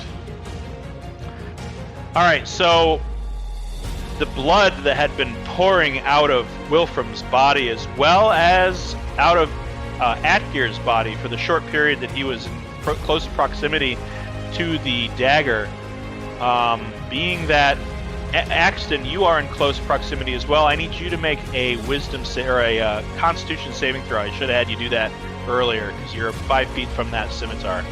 14. Nope, that's not enough. That's going to be 7 points of necrotic damage as blood literally leaps out of your body and into the scimitar itself. You see Balok's eyes flash red as he hovers above the scimitar, and 4 gouts of blood stream out of the scimitar like a demonic fountain that splash onto the temple floor into puddles. The blood sloshes and roils and rises into small animated creatures that slick across the ground towards you all. You bring out great. these little nasty boys. So we got chonky boys and we got nasty boys. There's 1. There's 2. Well, this is a situation that just calls for 3. pure profanity. There's 4. Oops. Come on now. Come on, little belly. There we go. All right. So, this little guy over here. What's going on? My computer is being stupid. There we go. This guy is going to use his movement and will move right in front of Yuno. All right, he is going to leap at you, Yuno, and try to engulf you. I need you to make a strength saving throw. It's feel like twisted gelatinous tube. Except they're made of blood. Except they're made of blood. 12. 12. You begin to not be able to breathe, and you are grappled. So we're going to make him and you 1. Let's see here. This guy is going to move over to a prone chonky boy, and he is going to perform a slam attack. Oh no. That's a natural 17 plus 1, which is 18. Yeah, that hits. Fair not. It's only 9 points of bludgeoning damage to Chonky Boy. Ooh, Chunky Boy ain't looking too good. Let's see here. Nothing to do down there. This one's going to move over here. There seems to be some commotion, and this one's also going to move over here. Okay. Let's see here. Baylock is... yeah, that's going to end Baylock's turn. He's just going to be hovering over that scimitar. Koza, you're next. Alright, so I'm gonna use my action to move my moonbeam to right here. Hold please. Atgierr, I don't think I had you roll a wisdom save at the end of your last turn. Can you go ahead and do that? 4. Sorry, Noah. 8. Nope, you're good. Oh boy, okay, never mind. Go ahead, Oh Noah. boy. I'm going to use my action to move my moonbeam to right here. And then I'm going to cast Thorn Whip as a... Oh, wait, that's an action. What else can I cast?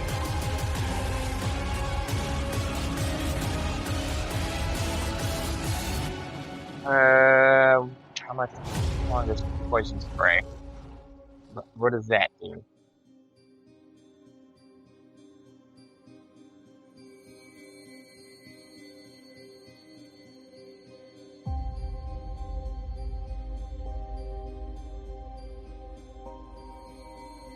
Alright, I'm gonna cast Poison Spray at the, I don't know, blood glob thing that's near Chonky Boy. Okay. Is that a con save? Or is that just a hit or miss? I think that's just a hit or miss. Or no, Okay. That's a Constitution saving throw.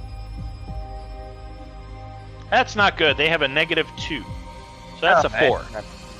Yeah, that doesn't do much. So they take 1d12 poison damage. Ugh. They take 1 point of poison damage. Hey, it still counts. It still counts. That'll end my turn. Okay. You're up. You are grappled. Yuno's gonna telekinetically shove this blood thing right off of him. So it needs to make a strength saving throw. That's a notch. DC 16. That's an 11. So he is pushed 5 feet away from me. Finally worked. Yes. Yeah. And now You're still covered in blood, but most of it's off of you. Now Yuno is going to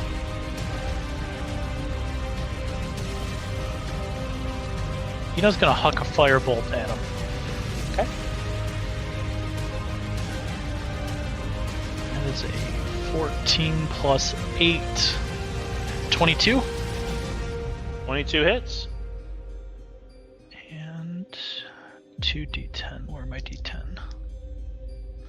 Come on.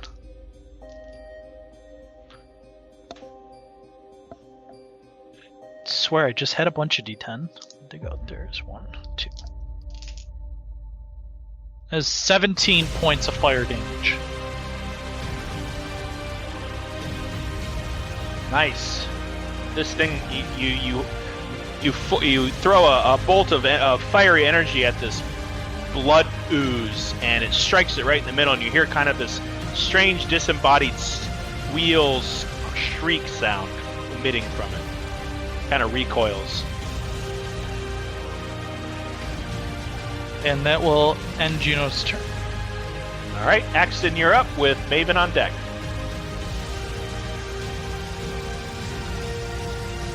Okay, let me see here. I will. If I move here, am I still within his range? Yeah. Okay, I will make an attack against this blood ooze right here with my halberd.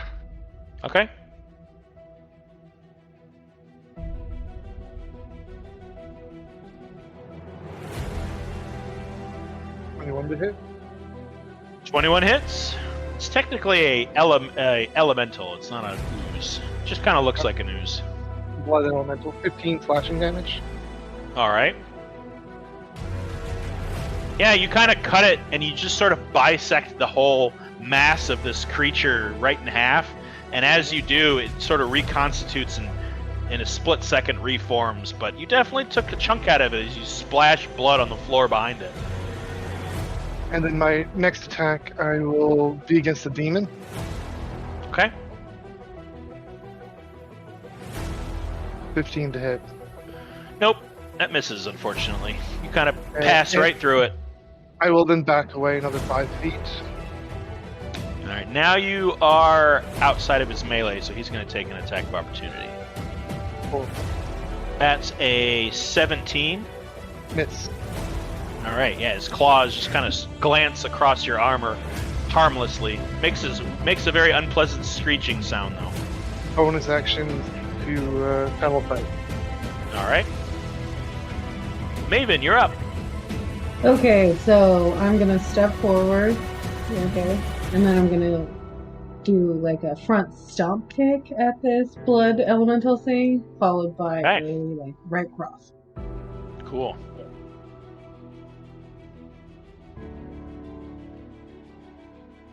First one is a 13 to hit. 13 misses.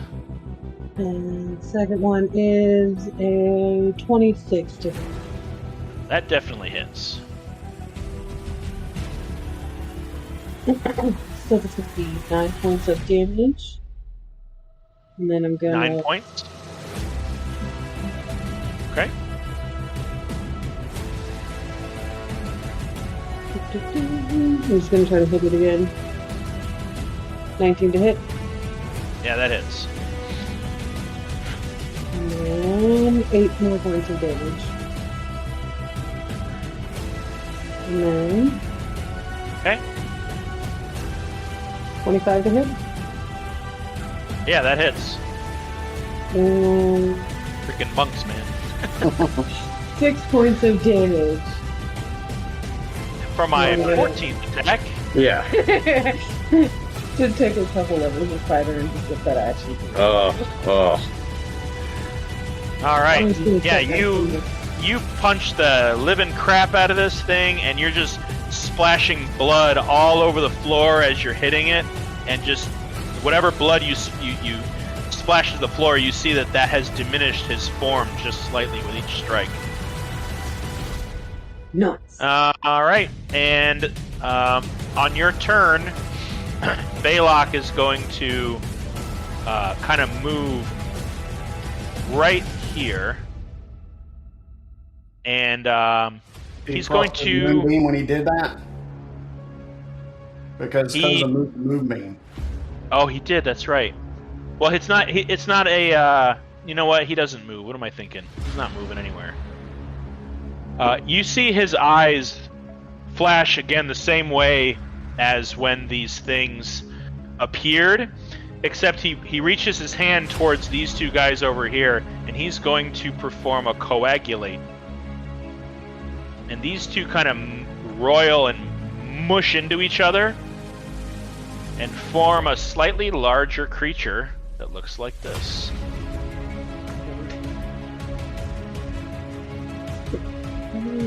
Okay. Vaguely humanoid in appearance. Just a. Oh my god. That is an ugly piece of work. You should make fun of him for that. Alright. Atgierr, you're up. Right, so, just as an aside, is it possible to try and move Koza so that I stab him with the floating sword? Is that something that would be possible? Or make him grab the sword, or those things that are... I'm not sure if this is mechanically a thing that's possible. What are you trying to do? I would, like, if it's just sitting there floating, I would like to lift Koza up and slam him down onto the big burning sword of death. Like a shove The burning sword of death. You're just trying to impale him on the sword? Yeah, just lift him up and, like, body slam him. Yeah, I mean, with a contested strength check, first you gotta get up, but yeah. Alright, I'll use half my movement to get up.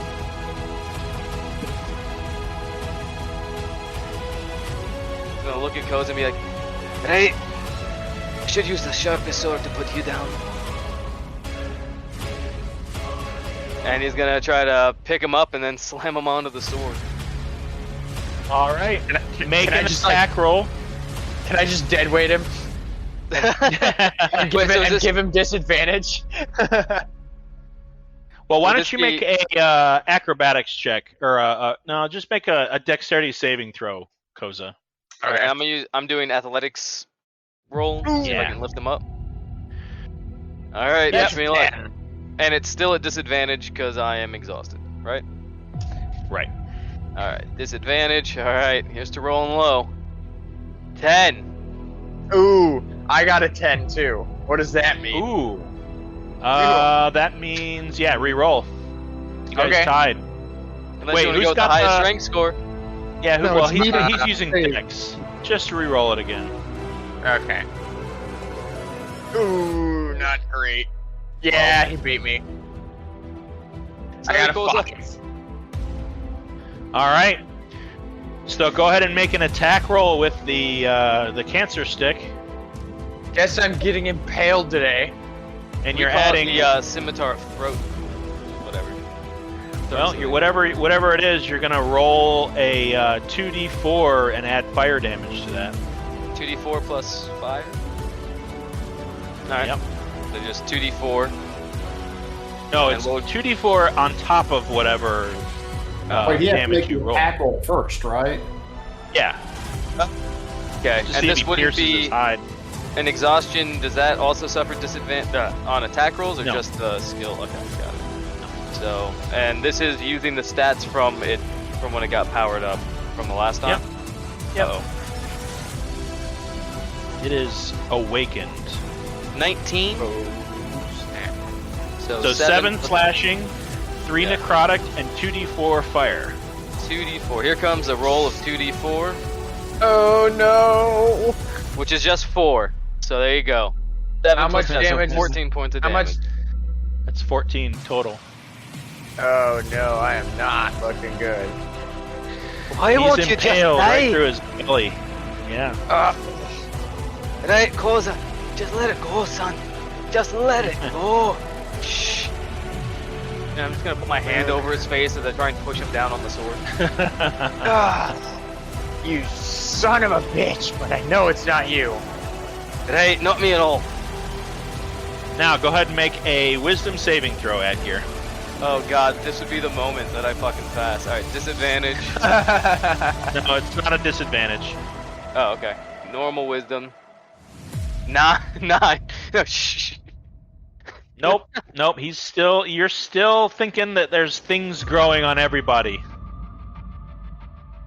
It's all disgusting and unnatural, and you're dealing with Koza, but you're gonna want to deal with everybody else soon enough. Hey, okay. That's my turn. Alright, Baranor, you're up. All right. I'm gonna take 2 shots at this blood combined thingy in front of me. Golem. What was that? Okay, 17. 17, that hits. Okay. 5. That's not good. And second one. That one doesn't hit. That misses. Can I move behind these like rows of chairs that are over here? Yeah, you can climb on anything. Okay. I'm not going to penalize you guys for movement if you hop on a table or something. Okay. I'm just gonna chill right back here in this corner. Cool. And that'll be my turn. Did you, you got a 12, right? What was your second attack? The second attack pierce. was Okay, I missed the damage. Sorry. yeah, 5 piercing in the first attack. Okay, And got it. Right on. All right. It looks like it flipped you in Stazeros for some reason. There we go. All right, Sazros, you're up. All right, I'm going to come Chilling right out in the over- dorms. I'm going to come out right over this way, and I am going to cast Tasha's Hideous Laughter on Atgierr. Okay. Nice. I'm going to come over to him. I'm just going to say, "Hey, Atgierr, ever hear the story of the sober dwarf? Hey, neither did I." Boy. What do I roll for that? That's wisdom. And it's not at disadvantage, right? No. Oh, God. Let's say DC. Alright. Ah! Ah! Wow.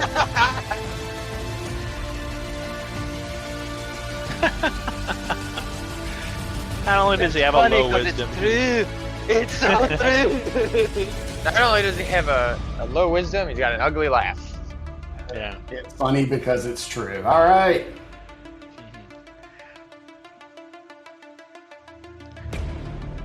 Okay. Is that going to be it for you, Sazros? Also going to take another chunk of movement to come.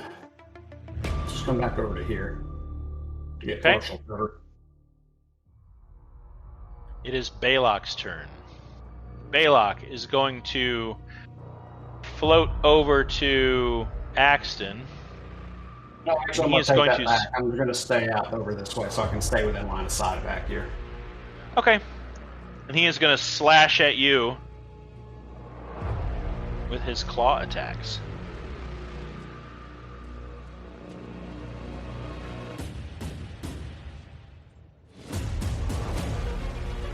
Yeah. That's a 23. Well, hit me. His second is a 18. It's That's 2 hits. All right. only one hit. Only 1 hit. What's your AC? 19 or 20? 20. Oh, cool. Oh, we gotta do that plate? Yeah, we got plate. Oh, man. That's 13 points of slashing damage. Oof. And as he slashes at you, the blood that comes out of the wounds immediately leaps into his form, and he feeds it into one of the other creatures. And it seems to swell and grow. And come on now. We'll say this guy.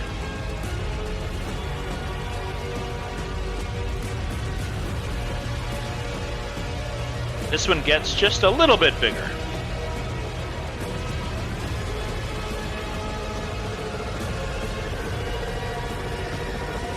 But he's not going to move. He's going to stay right where he is. He seems to be getting fed from the flames of he the had to move to scimitar get beneath to me. him.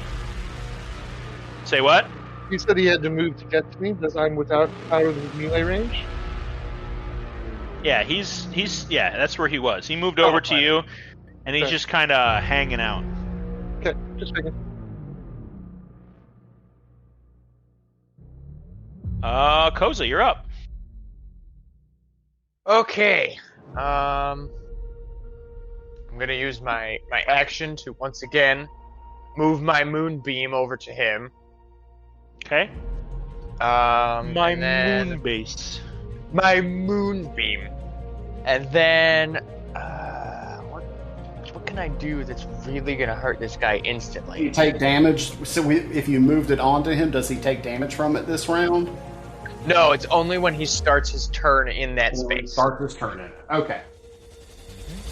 How high is the ceiling? 30 feet. Ah, dang it. In that case, this is a bit of a stretch, but I wonder if this will work.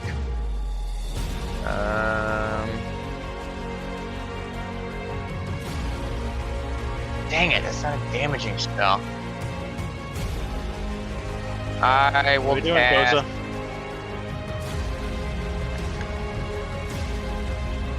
You got this, Koza. We got faith. I'll in you, just bro. cast poison spray on him. Screw it. Okay. There's nothing else I can really do to him unless he stays put. Or wait, he's got to make a con save. As you reach out and cast your poison spray, you notice that the poison has 0 effect on him. Alright. Well, Just passes harmlessly through his form. can I... So, am I, like, laying on top of the sword?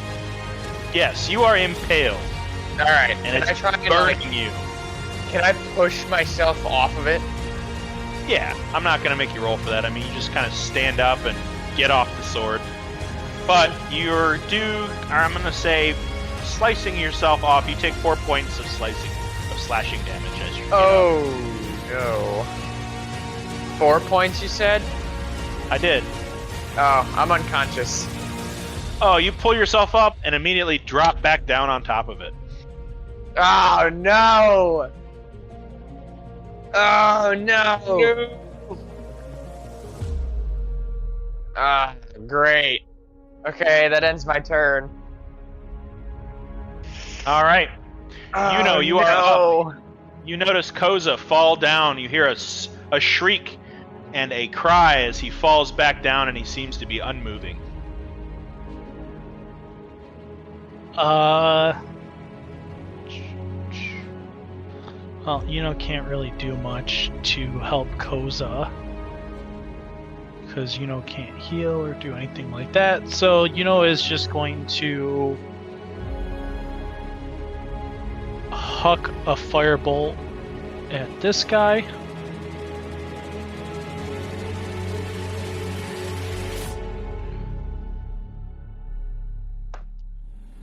Which is a unnatural 20.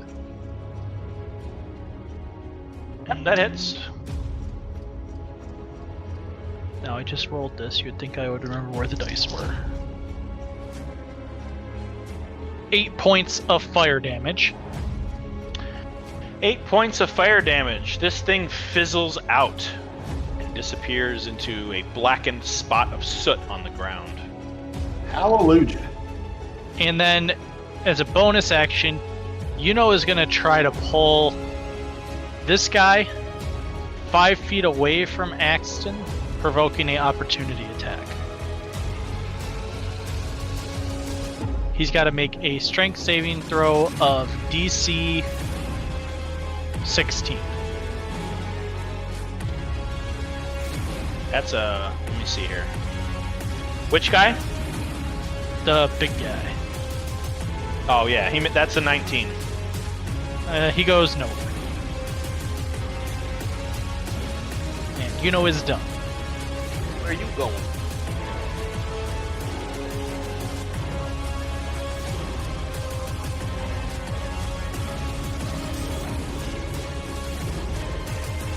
All right.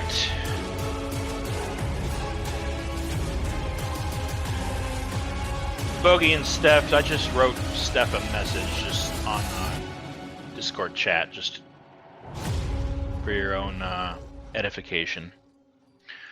All right. Axton, Woodman, Bloom, you're up. Cool. Let's see. What's all on the demon?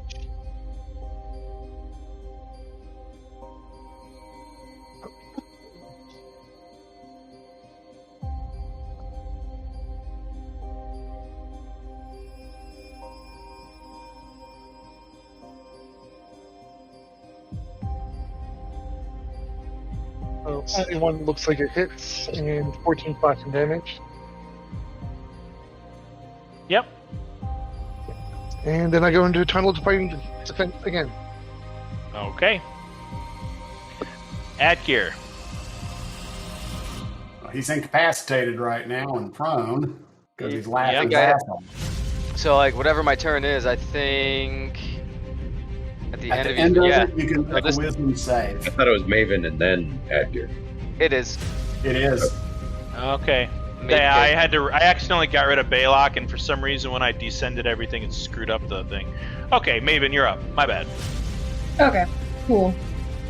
So, I'm come up here. I'm guessing like his head is where he is, not his face. Right. Yeah, I mean, his head is it's an amorphous blob of vaguely humanoid blood. I think she was talking about location. Yeah, like, is he, like, where his Yeah, you're head is within. and stuff? Yeah, sure. there's- You're within melee. He takes up a 10-foot block. He's a large creature. So he probably stands about 13, 14 feet tall. Awesome. I'm just gonna try to hit him again some more. Hit him in the kneecaps. If he had kneecaps. So that's 27 to hit Oh yeah, that hits. and 9 points of damage. All right. And then that's not gonna hit. 12. 12 does not hit. No.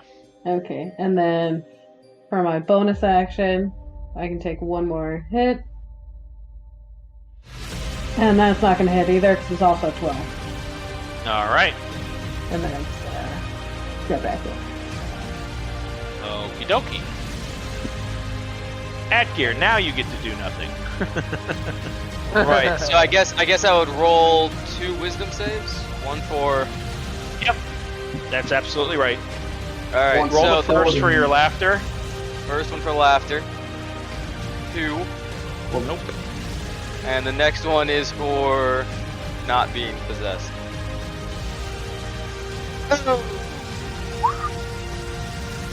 Clutch. As Clutch, Atgier's just clutch, rolling there, laughing. He rolls over on his sides and sees Koza just bleeding out on top of this sword. And you see he's still laughing, but there's just tears welling up in his eyes as he rolls back and forth. Yeah, it's hitting you pretty hard. What's going on around you? All right, top of the round, Baranor. I'm gonna shoot some more arrows at this amorphous blob person thingy in front of me. Well, in front of Maven now. This guy. Yeah, that guy. Okay. 24 to hit. 24 hits. 9 points of damage. 9 points of damage. Second. Yeah, you're just shooting. You're shooting arrows right through him, and it just It's almost like a hollow point bullet, where it enters small and leaves with a big, huge spray of blood behind it. There you go. 28 to hit. Yeah, that hits too. Wow. And 12. Nice. And I'm good where I'm at right now. So you're taking this thing apart. All right, Sazaros, it is your turn. All right. What can Sazaros do right now? Okay, I guess I'll just use Vicious Mockery again on Balok. All right. Insert something witty here. Wow, the bard ran out of stuff to say. Oh man, I'm gonna have to send you an insult book. 1,001 insults to use with your friends or something like that. All right, he got I gotta sell those. He got a 7. All right. So he takes 2 points of psychic damage, and he's at disadvantage on his next melee attack. All right. That is really, really convenient. Because he is really, really interested. So he's going to leave here. My bonus action, I'm going to cast Healing Word on Koza. Okay. Oh, yes. Thank you.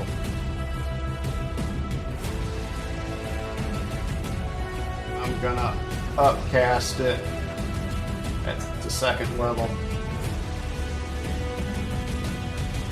So he gets 5 points of damage. 5 points of healing.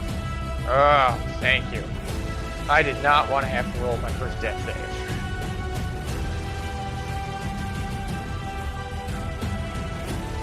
So Balok's going to stay right where he is, and he's going to continue trying to hack into Axton. Where is my other... Oh. One is a 22, one is a 19. Okay, that first attack, remember, is disadvantage. Yeah. So that would have been the 19. I got a natural 20 on my first roll. You want me to take that one? No. And that's gonna be 11 points of slashing damage. Yeah, my Patrick's. Oh, Axton's out? Okay.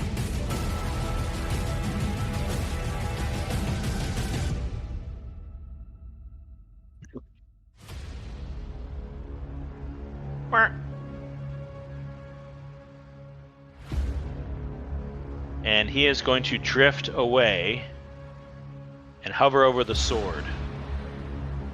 And this guy right here is going to perform a slam attack on Koza, who just woke up.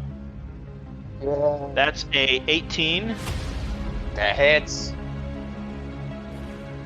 And that's a upgraded slam. That's 10 points of bludgeoning damage. I am unconscious again. Oh boy.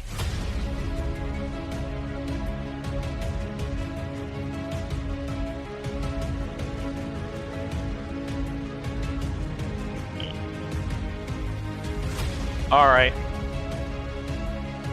Where are we at, folks? This guy right here Boldly is astride going the to gates move. of hell. Yeah.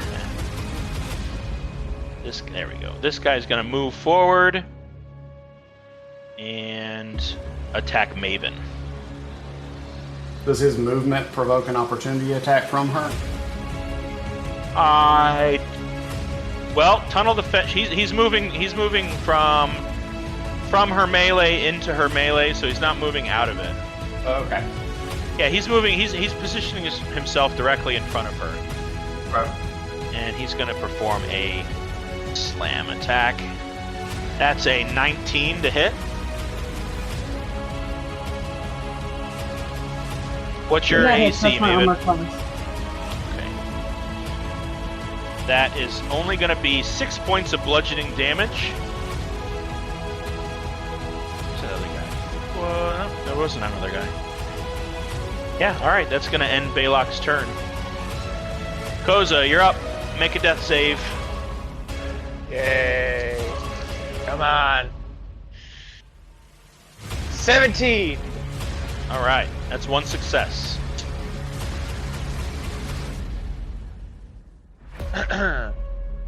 Yuno, you're up. Yuno is going to cast Shatter at 3rd level. Okay. A sword. And he's going to center it right here. Okay. And Balok needs to make a con saving throw, DC 16. Natural 20. Sorry, buddy. Alright, so he's gonna take half. Right on.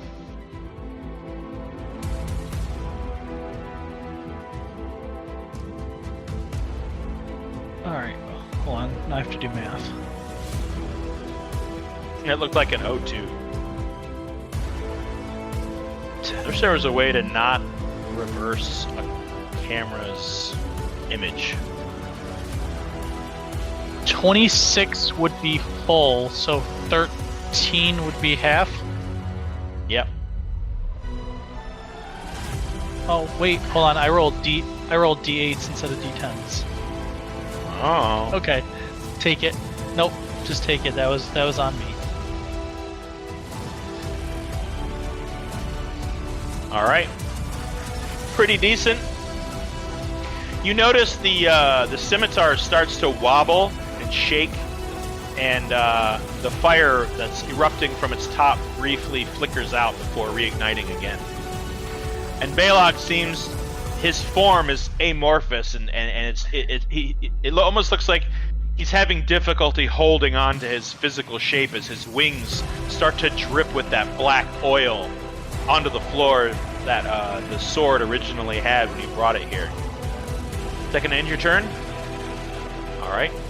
Axton, you're up. I need you to roll a death save. Ooh. That's a failure. Axton, you're up. Okay. Since he's right here, I'm just gonna sort of keep him here. Okay. And then for 26 to hit. Yeah, that hits. 10 points of damage. All right. Hold on. As you do that, he gets split Yes. into two smaller creatures. I'm trying to run it. Step forward, 3 steps back. But they both look, they're tiny. They're classified as tiny. They're very small puddles of animated blood. Second attack. Okay. So I'm just gonna kick that one as hard as I can. Like, Yeah, fall back like and kick him like right stomping into a mud puddle. Yep. 24 to hit. Yeah, that hits. And 8 points of damage. 8 points. Yeah. This one splashes to nothing. Okay. Then I'm gonna move forward a little bit, and with my bonus action, I'm gonna attack this guy.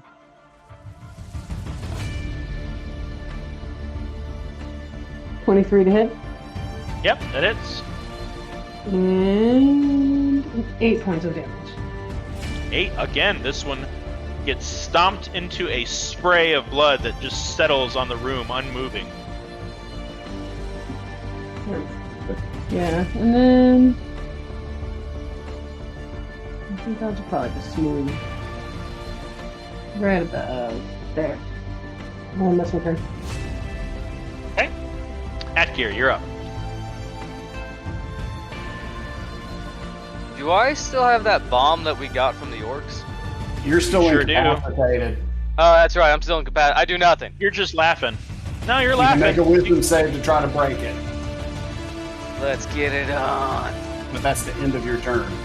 15. I'm not sure why I rolled twice. That's weird. But 15. Well, if That's I'm not ABC is mistaken, 15. yeah, I was gonna say you could also drop it, but I don't know that you would know that he's awake yet. Yeah, I don't know that. What was the DC? 16? 15. Oh, so what does that mean? It means you made it. It makes you made it, yeah. You are out of it. Por cosa. Alright, well, that's my turn. All right, Koza, what about Baranor. What'd you say, Barry? Axton is a total winner. Axton. There's You're no- after there's no you know. All right, Baranor. What are we doing? We are. Let's make sure I'm. Okay. We are going to cast Zephyr Strike again. Nope, I'm on the wrong one. There we go. And move 30 feet that way. And I'm going to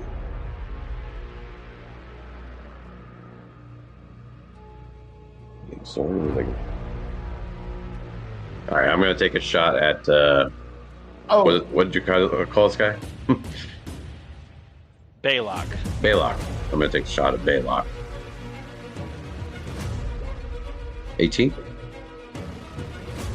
18 hits. 18 hits. Correct. 7. And 28. Holy moly. So another 9. Baylock's not looking too good. So 7 on the first and 9 on the second. Spoiler alert, neither are we. Yeah. And then he's really struggling to maintain his corporal form. You can see his arm is sort of phasing out and then phasing back in, and he's growling and grunting, trying to hold on to his material essence. okay, and I'm going to use the Zephyr Strike's additional movement to move right there and end my turn. Okay. Sazaros, you're up. Alrighty. As a bonus action, I'm going to cast Healing Word at combat level on Axton. Okay. He gets 7 points back. All right. Is that enough to bring you out of the hole? Yeah, I'm conscious again. But I think 5e doesn't have negative health. It's just a No. 0. No, you're just unconscious. I'm Okie going doke. to use my movement. All right. I'm going to come up a little bit more this way, and I'm going to draw my hand crossbow and shoot at the big blood blob. Okay. 22 to hit, 7 points of damage. All right. Yeah, that hits. 7 points. Nice. All right. Balok is pretty sure that Axton was dead, so he's not going to go over to him, but he is going to go over to Koza. Great. And he is going to slash at you with both of his strikes. Oh no. And those are auto crit. But can I interject? Can I try to use cutting words to try to reduce his roll? Well, it's when you're D&D or 5e is weird where if you strike at someone who's unconscious, they auto crit. So there is no roll involved. Okay. Yeah. So that's both attacks. Is 24 points of slashing damage, and you lose 2 death saves. Oh my gosh. So he was This up is 1. very bad. So now he's down 1. Well, no, it's just whatever gets in 3 first. Oh, that's right. Yeah, That's whatever. right. And I'm sorry, Hits him Koza. again. Oh This no! blood guy is under Balok's influence. This blood elemental is also going to slam you, which is an auto. No! Can I use cutting words on it?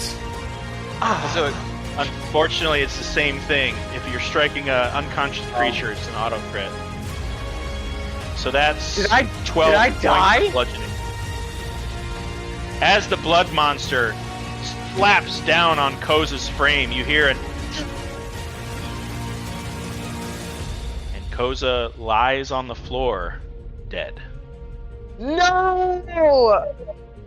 You are up. Is going to use Toll of the Dead.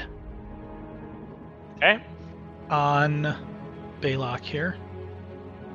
Oh, on Balok, okay. And Let's see what his wisdom is. Okay. DC saving throw of 16. That is a 7 plus 2 is a 9. So he fails. So he is going to take 21 points of necrotic damage. Holy crap. How would you like to do this? I would like to poof his head. Just Poof his head. Poof his like head. Bell goes right over the top and dings and just smashes it. Alright. So, as you see Koza's body just blasted to ragdoll status on the floor, unmoving, bleeding out, the life essence stripped from him, you see Balok kind of chuckle and cackle to himself. And as he does, you raise your hands over your head, and this ethereal bell forms over his frame that he does not notice. And this rhythmic dong resonates over his head, and you can see him a look of shock, surprise come across his form as the reverberations from this bell surge through his body, ripping it to nothing but a smoky, wispy, screaming, shrieking as he reaches to the sky in one last desperate attempt at grasping onto his form. A big fiery explosion of smoke and soot and blood just stains the entire room, and then all is silent. Balok, the sanguine dread, is no more. And neither is Koza. The body of Koza, the nearly unconscious body of Axton, sit on the floor as the blood elemental slowly loses cohesion and drifts down into a sloshing, dripping pile and puddle of blood that seeps into the stonework below and disappears. Also at the altar, but just behind it, is the very faint, limp form of Deacon Wilfram. Crown Collectors, what do you wish to do? I'm coming right up and it's like, Koza. whoever worked here, I need a large diamond stat. Atgierr's just gonna nudge Koza. Hey, Koza get up. does You're not fine. do anything. You're fine. Yeah, he's so sleepy. So I looked at- sleepy. Yeah, I looked at the monk. I'm like, Denisian, you've been here a while?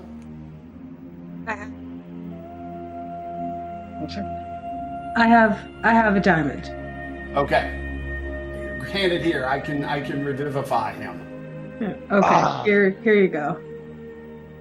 Hey, All right. So I take the large diamond and I use the ring to cast Revivify on Koza.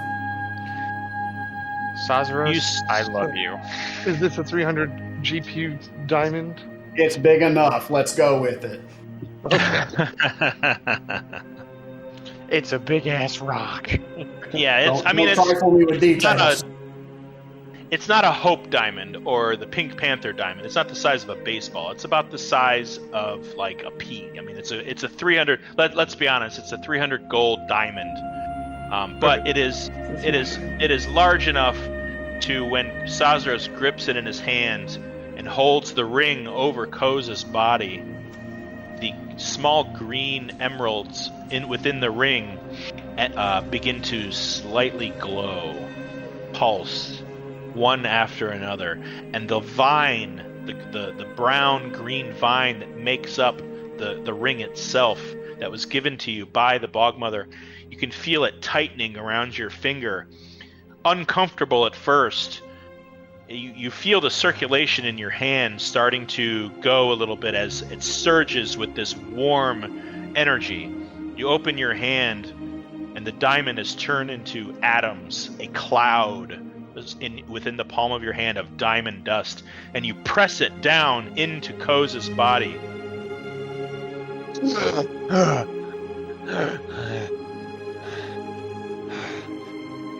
What the hell happened? Easy does it, my giant friend. You're that eager to leave our merry band, huh? I do not want to do this again. Yeah. Let's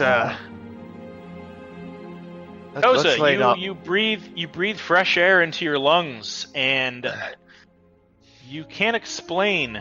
Oh, by the way, since you were dead, Chunky Boy disappeared. Oh no. As you open your eyes and take breath for the first time in what seems like a millennia, you recall your experience on the other side. A sprawling field of reeds and grasses. It called to you. It called you home. And you were yanked backwards by a point in your torso that felt like a rope around your body. It was very unsettling, but also very relieving, as you don't feel you're done here.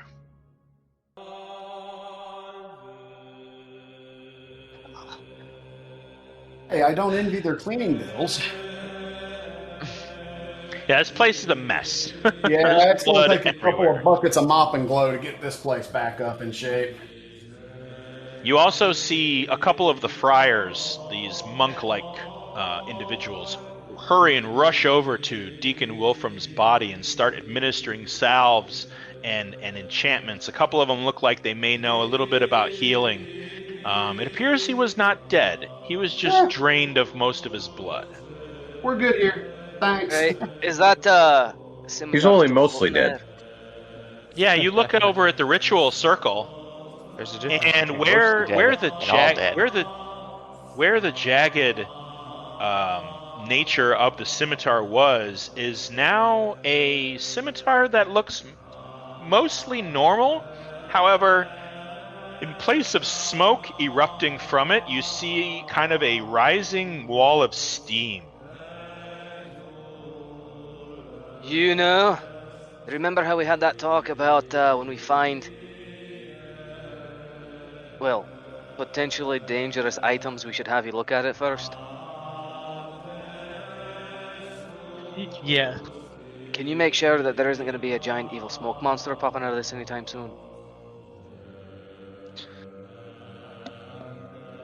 I mean, I can maybe little bit out of my skill set here. Demon swords not really covered at the academy here. Right, I've never been to an academy. Someone else touch it. I've had my fill of it. And he's gonna go over there and he's gonna start going through his coin pouch and be like, Right, I don't know how many coins are going to take to make this okay between us that are posing. But I am very glad you're back. It's good to be back. Go ahead and make an Arcana check.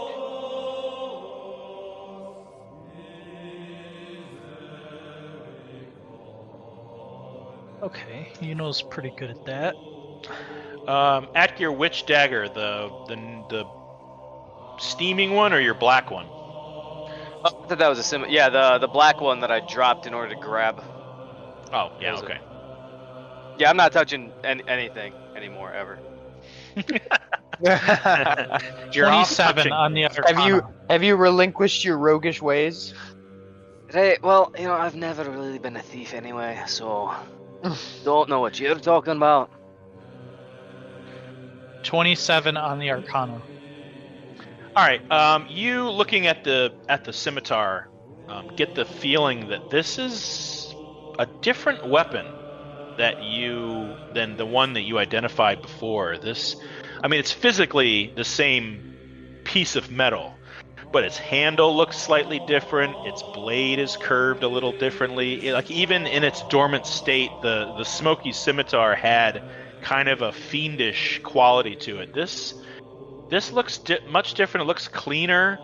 The metal is bright and polished. The handle is a black and silver wrap. You get the feeling like you might get a different reading if you identified it than you did before. Not sure about a curse though.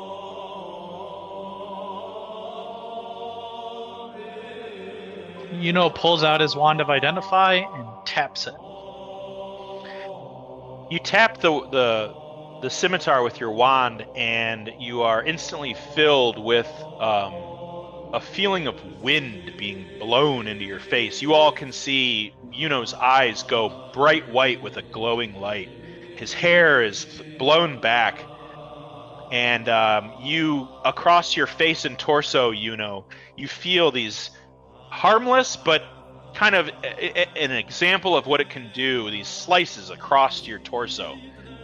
You identify this as a very, very ancient weapon known as the Wind Razor. And in its present state, it has the ability to take one attack and charge its wielder with extra speed during an attack, and you have the ability it has the ability to split one attack into two.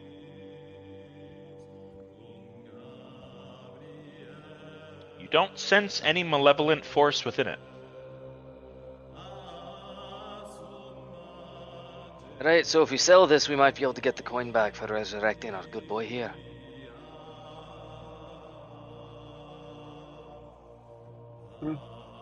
I mean, we can either keep it and use it, or sell it back to the Empire. And as you guys sit there and contemplate what you're going to do with this newly established weapon, we are going to take a 15-minute break. Well, that was hectic. So we'll meet back here somewhere in the neighborhood of 5:10 Eastern Standard Time. Well done, boys and lady. We Thank you. we managed to not all of us die. We'll see you again in a few minutes. I did not realize how little health you had left, man. Well, I mean, it wasn't really your fault. Right. Well, so I was trying to figure out a way to actively endanger your life without just stabbing you like twice every turn. So I was like, oh man, if I just keep attacking, eventually I'm gonna hit. I'm gonna kill him so badly. Like, I'll just grapple him. I have to fail one of these grapples eventually, and then I didn't. And then you didn't. Yeah. I was trying to get over there to heal him, but or to provoke attacks from the blood monster, but I guess that wasn't in the cards. No. Alrighty then. So that was a thing that happened. Yep. What's it like on the other side? I bet it's toasty. It was very toasty. Alright, see you in 15, boys. Those. Okie dokie. Everybody hear me? Aye, mon capitan. Mon capitan. Si, senor. So, Barry, I took a look at your... Where's my mouse? This is upsetting. There it is. Barry, I looked at your message and I went over stuff. And I'm opting to stick with the way I do death saves, the way I've been doing it, attacking someone who's making death saves, because it doesn't make any sense for me. If you're attacking someone who's unconscious, there's no resistance, there's no way to dodge it. It's going to be an automatic strike. Yeah, it should normally be an automatic strike. It's just that every time you make an attack with somebody unconscious, it's always at advantage in case you do get a critical. Yeah. But you can do it however you want to do it. Yeah, I hear what you're saying. It just makes more sense to me, and it's a little more devastating, and for me it makes death a little more of a threat and something to be avoided. Keeps the stakes high. Let's see. We're waiting on Steph and or Ken. She hasn't. There she is. Okay. I'm here. No, it was just a computer issue. We're good now. Okay, everybody's back. Okay. Let's see here. Reading messages.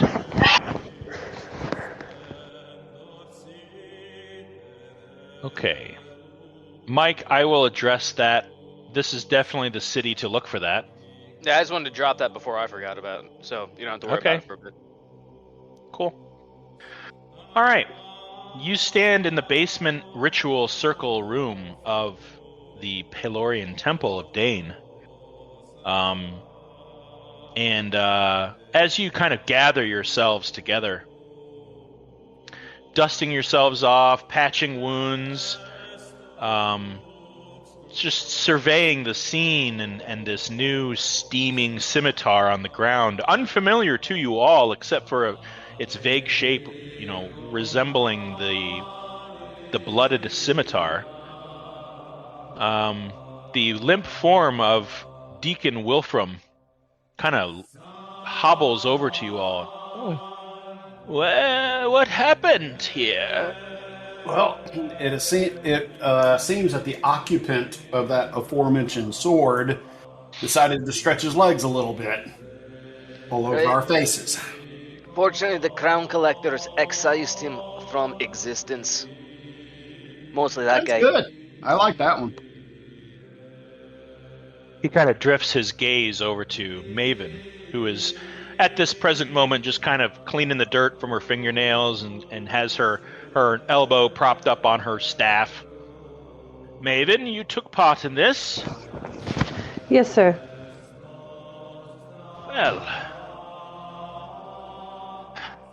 Well, gentlemen, Maven here was simply passing through Dainne, checking in at the temple on her journey of self-discoverance. I think it would be mutually beneficial if she continues her journey, accompanying you all on yours.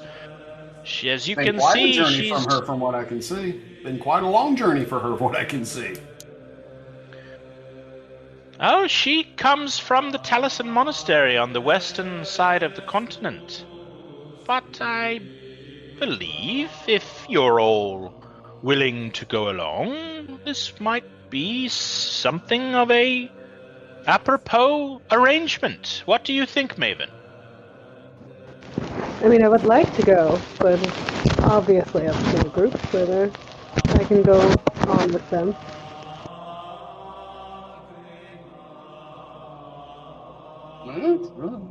Blue guy brings the beer. You are surrounded by monks. If there's one thing I know how to do, it's brew. That's right. Wolves, Axton, Woodman, Bloom, we should just forego the traditional application costs. Yes, new members cost 100 gold pieces. Again, I don't know. Not for nothing, but I think you guys are kind of into her for 2 already. Hey, that's part of I wouldn't ask for the money back anyway. It's fine. Saving people is part of what I like to do. Somebody dragging their microphone through a pile of leaves or something? Oh, that was an excellent description of that sound. Yeah. That's what it sounds like to me.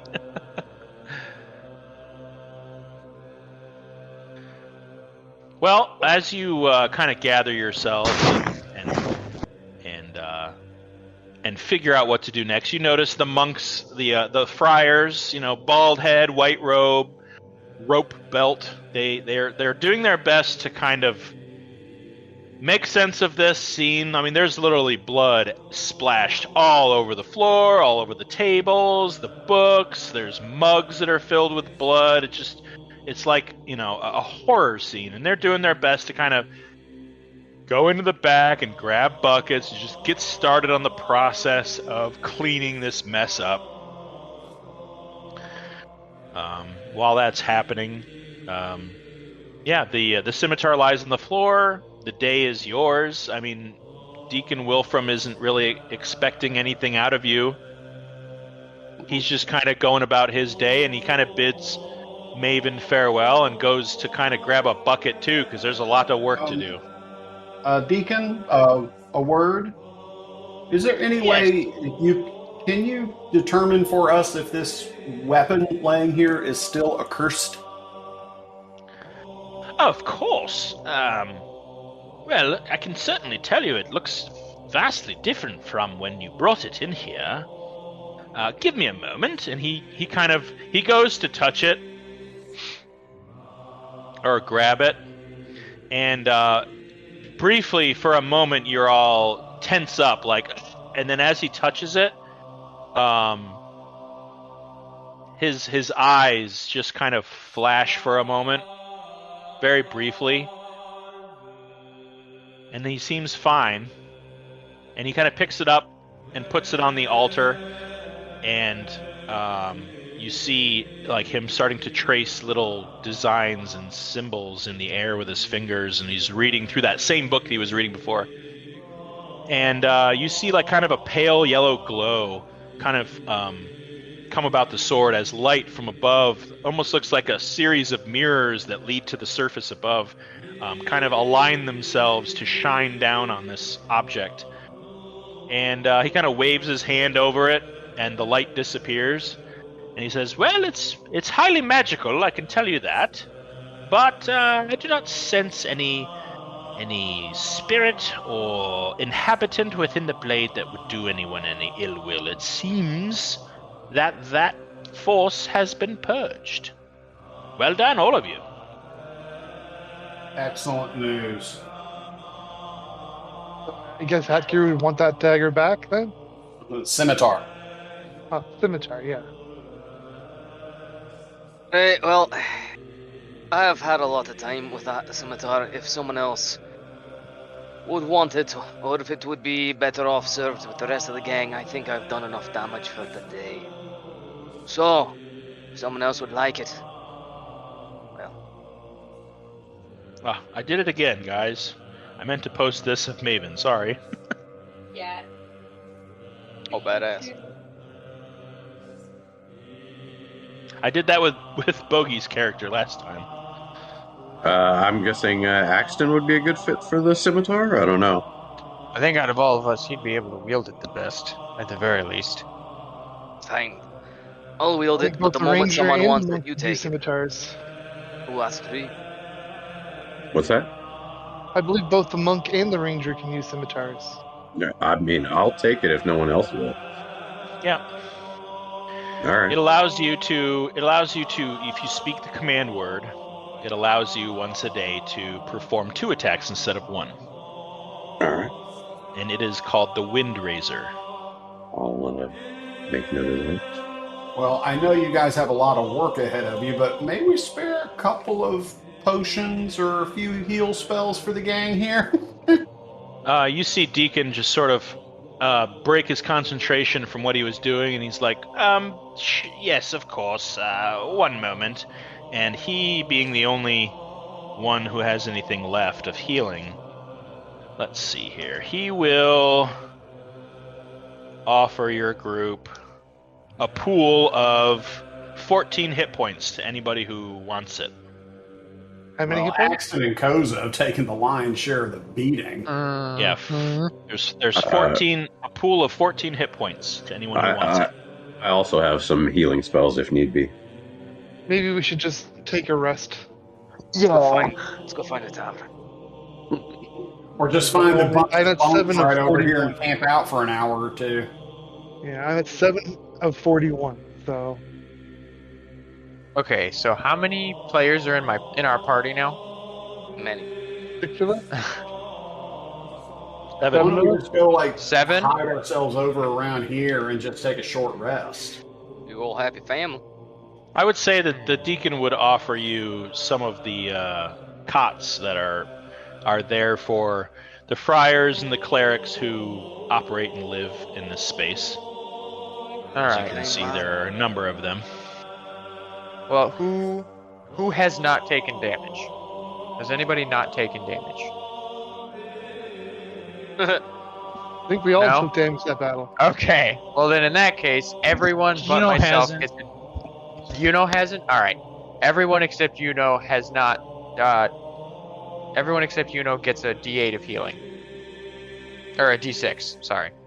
You want to roll that d6 and see how much we all get? Sure. You can do it. You all get. 1. Literally, 1. You all get 1. Aww. Thank you. You had to say something, Mike. It's what I do, baby. Yeah. So let's take a short rest over here at the Yeah, cot. let's do that. I'll play Song of Rest so everybody can get an additional D6 if they spend hit dice. You're playing Song of Rest? I am. I have something for that. Aha! I spent all week collecting mandolin songs just for you, Sazaros. Oh boy. Hold on. You care? I do. Oh, and this is perfect. Everybody, whoever guesses what this is gets a D8 of inspiration. Oh, I guess you can see. Yeah, it says it. So. Dang it. It says it right there. Everybody gets a D8 of inspiration then. Yay! I just got the song out of my head, too. Oh, darn. I feel really bad about that. No, I'm Song of kidding. Rest is the d6, is that right? I love this song.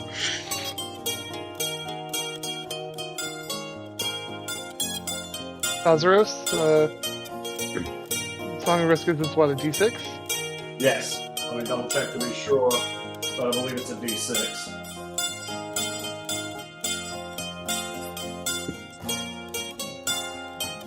We're getting everybody to actually change their names in the group here, so that way we can actually see what everybody's characters' names are. Kind of like how mine and Steph's are. Well, not in the Discord group, but like in the Roll20. Oh, in the Roll20. Oh, yeah. Right, I'm all set. Atgierr, are you feeling better now, or are you still exhausted? Atgierr looks pointedly at the GM. What's a GM? Breaking the fourth wall here. I don't know. You are visibly whipped. You are absolutely just hit. You feel like that feeling you get after a bad headache or a cold, where you feel better, but there's just this woozy feeling over you. You are still exhausted, but you get the feeling like a good night's rest might clear that up. Right. Just so tired. Just hair of the dog. If I'm going to get over this, we're all going to need to go get shit-faced. Yeah, I agree. I think a celebratory round is in order, and then maybe later this evening go hit up Sir Hargrove. Right. For some Also, hospitality. So, Maven, real quick. This creature that tried to possess me, but I was too strong. Through the power of friendship, overcame it. This, Belloc, the Sanguine Dread, is that like a famous creature that we just slew? Would I know that? Go ahead and make a religion check, Maven. Okay. Well, That's he's famous 14. now because he faced off against us. What'd you get, Maven? 14. 13? 14. 1-4. 14, got it. Okay, well, I will send you something, a little snippet over Discord of what you gleaned over with a 14. If you guys just give me a moment. Talk Well, he's a amongst named yourselves. demon that says something. I don't really know that much about demons. I will say that they do not have crowns we can collect and are thus not at all interesting to me. So, maybe we don't go after them in the future. The only demons we face are the ones within us. Literally, That's yeah. right. You just described what happened. Yeah, that might have been a bad example. Well, at any rate, where to? I know we're supposed to meet up with the Fancy Britches man. Should we do it now or tomorrow? It's still midday, is it not? I think so. Yeah. Yeah, it's still about 2-3 o'clock. Yeah, Oh, let's well, go we could have a probably- round or two at the local pub and hit them up later tonight. Yeah, or we could like do some like just general shopping. We might need to replace that diamond that we just used. Also, we should probably stock up on some sort of easy-to-use medical device, just in case. And you know me, I always try to look at the local produce and find any type of trees or berries or herbs I can grow. Right, so alchemy then. Go find an alchemist. Apothecary shop. Right. There you go, Okay, Maven. so what I can remember from my studies is that he's a shadow demon. He's first encountered in the First Age as an agent of Melgrim, thought to have been destroyed by Pelorian champions centuries ago, so I don't know why he's still around. Can't trust those champions, Pelor. Atgierr, at the mention of Melgrim, you remember something. The half-orc cleric Zor, who accompanied you at the beginning of your adventure, mentioned when you guys were attacked by the undead within the Needle, saying that the champion of Melgrim was actually 3 people, and that they had formed a cult called the Walking Rot. And it's just something like you're kind of grasping details from your memory as soon as she said the word Malagrim. It's just something that you remembered. All right, I've heard of him.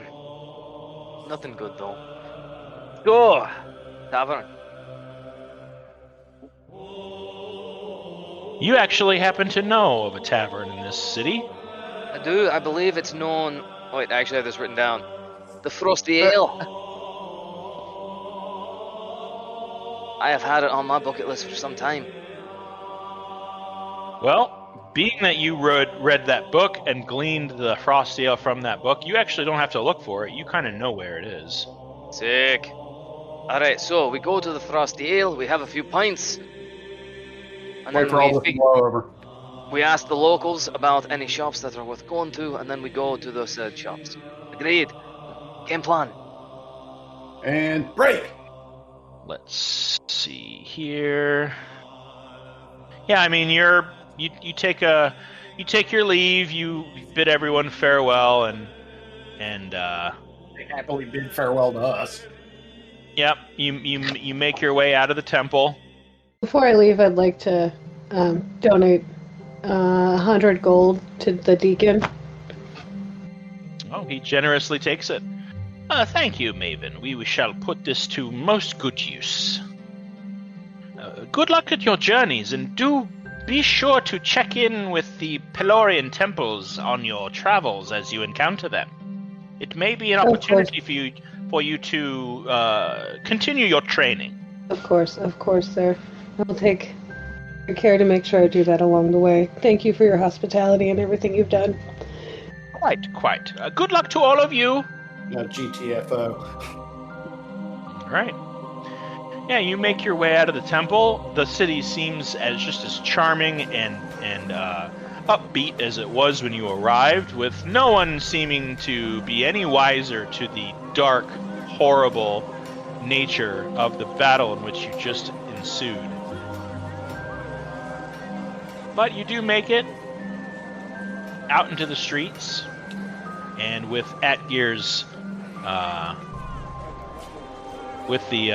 with his knowledge of where this can be located, it doesn't take him long to kind of navigate to the general area, and then he zeroes in on this absolutely quaint and charming tavern. It's about 2 stories tall.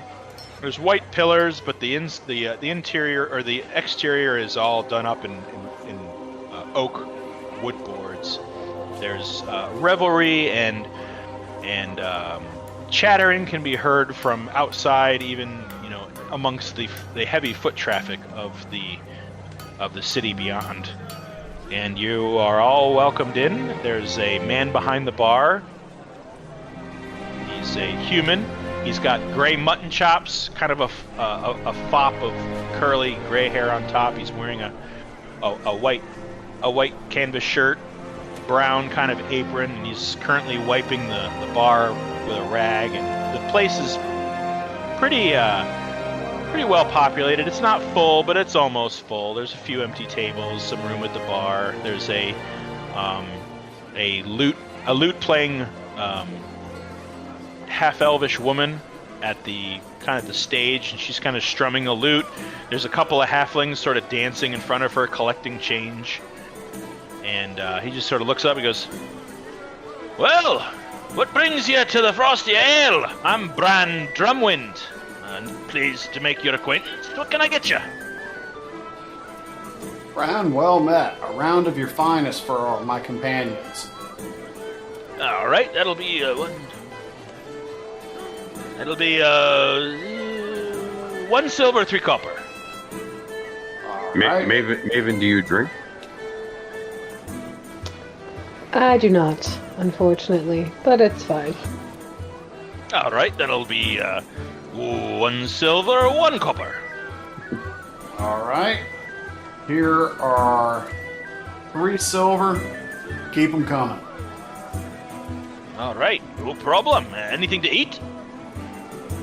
Oh, that would be lovely. Anybody else hungry? I'm good, thanks. All right, good, because he'll take your order. You're paying per yam.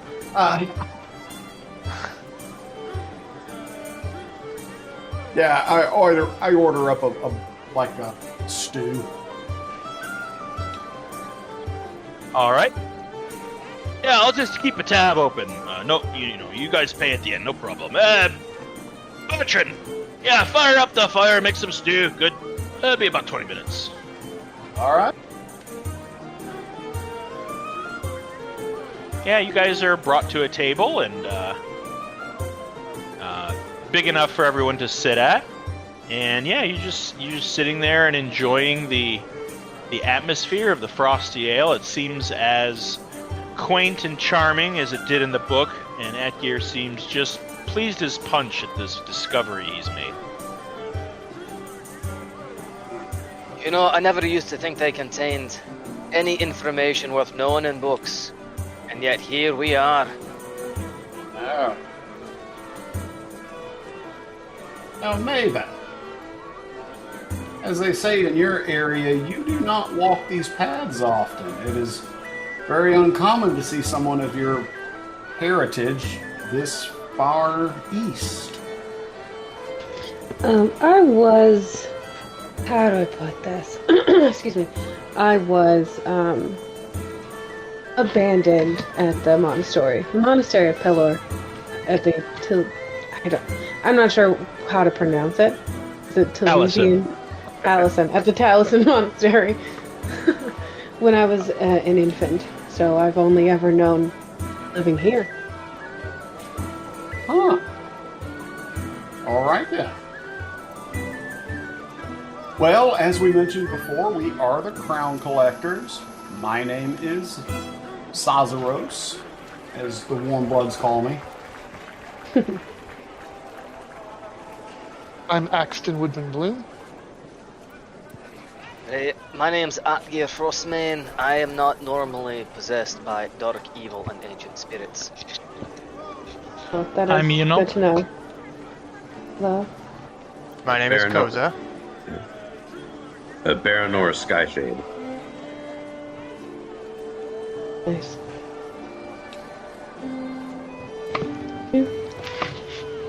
My name is Maven Rothnell. Not sure how I acquired that name, but it is what it is. Well met.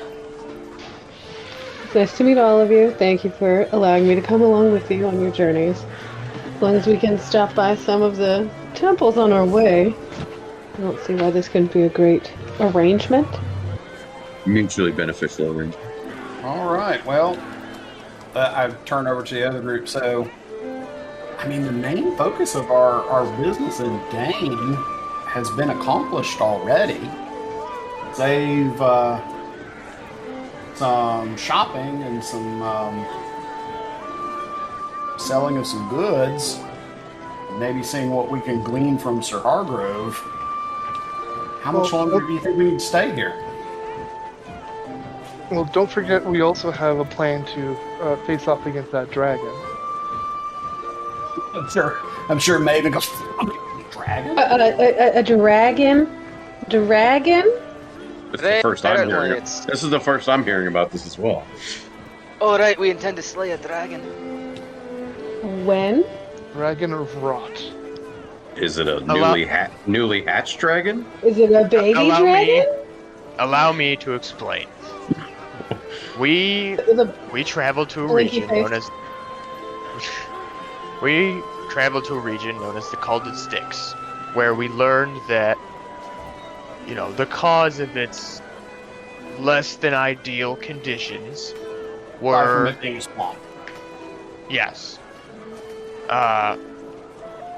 was the corruption of a ancient dragon, who also, less than conveniently, led a cult of some kind. And we intend on going back and slaying the beast to cleanse the land of its corruption. An ancient dragon, you say? Well, an ancient dragon. Very, very old. We're not quite sure how old. Just died fighting a demon, and you want to take on an ancient dragon? Well, Does this seem like a good course of action? Should we maybe gather some more experience before we take on the dragon? End goal. That's the I end never goal. said we were ready yet. Okay. Fair enough. I did not say we were ready. I am saying it's a goal. Because you would be wrong. Goals are good. Goals are good to have. Good to know. Good to know. Because That's I a would good- to just be like, peace be with you. It's a good To bucket let us list. follow or follow item you. there. I gotta go. Deacon Wolfram, I gotta go back anywhere, but with these crazy people.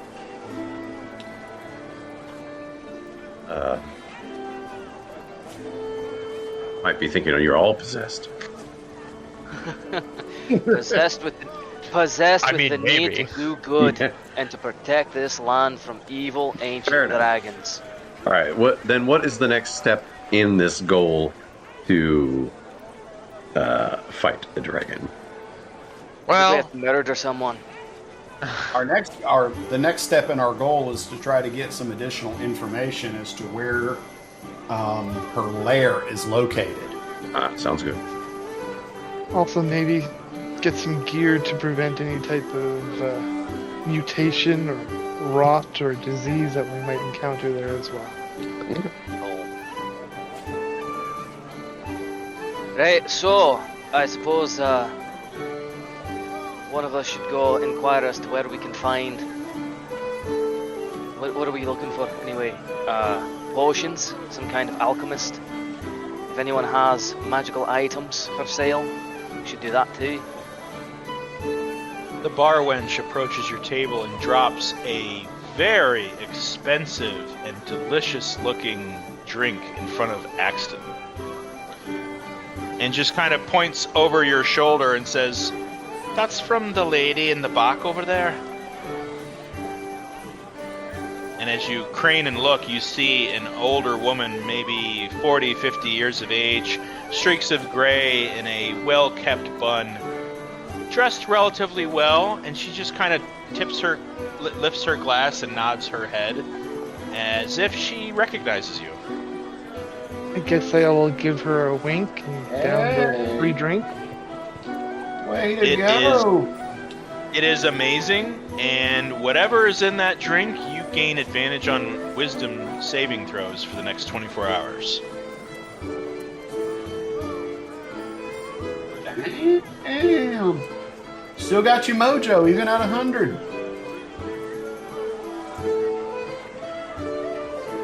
I'm starting to think that there's someone in this town that looks exactly, if not is me here. Mike Clone? No, Axton Woodman Bloom, you're one of a kind. Right, everyone? These are a nod. Absolutely. When you mention his name, the barmaid, who at this point didn't really pay too much attention, says, "Bloom? Did you say Bloom? Of Yeah. the Margalite Blooms?" Presumably, yes. Well, they've put out some of the best warriors in our kingdom.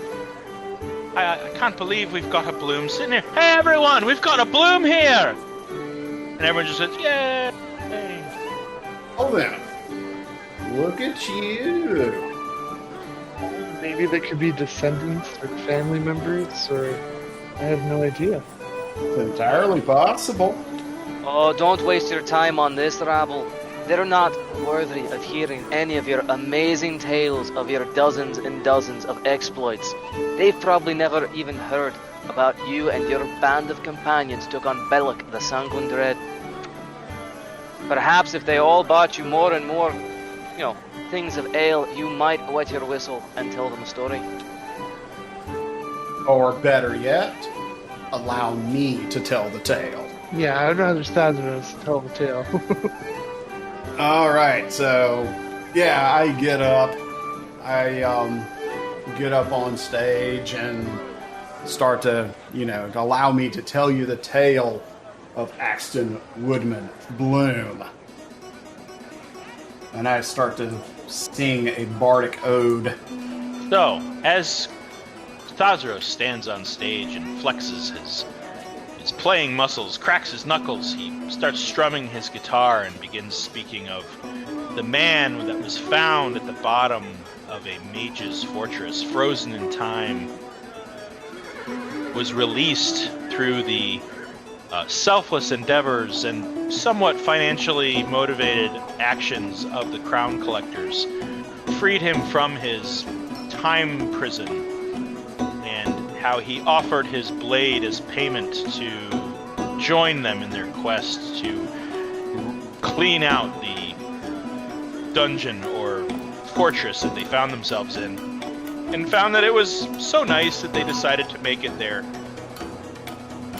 infrequently visited home of operations.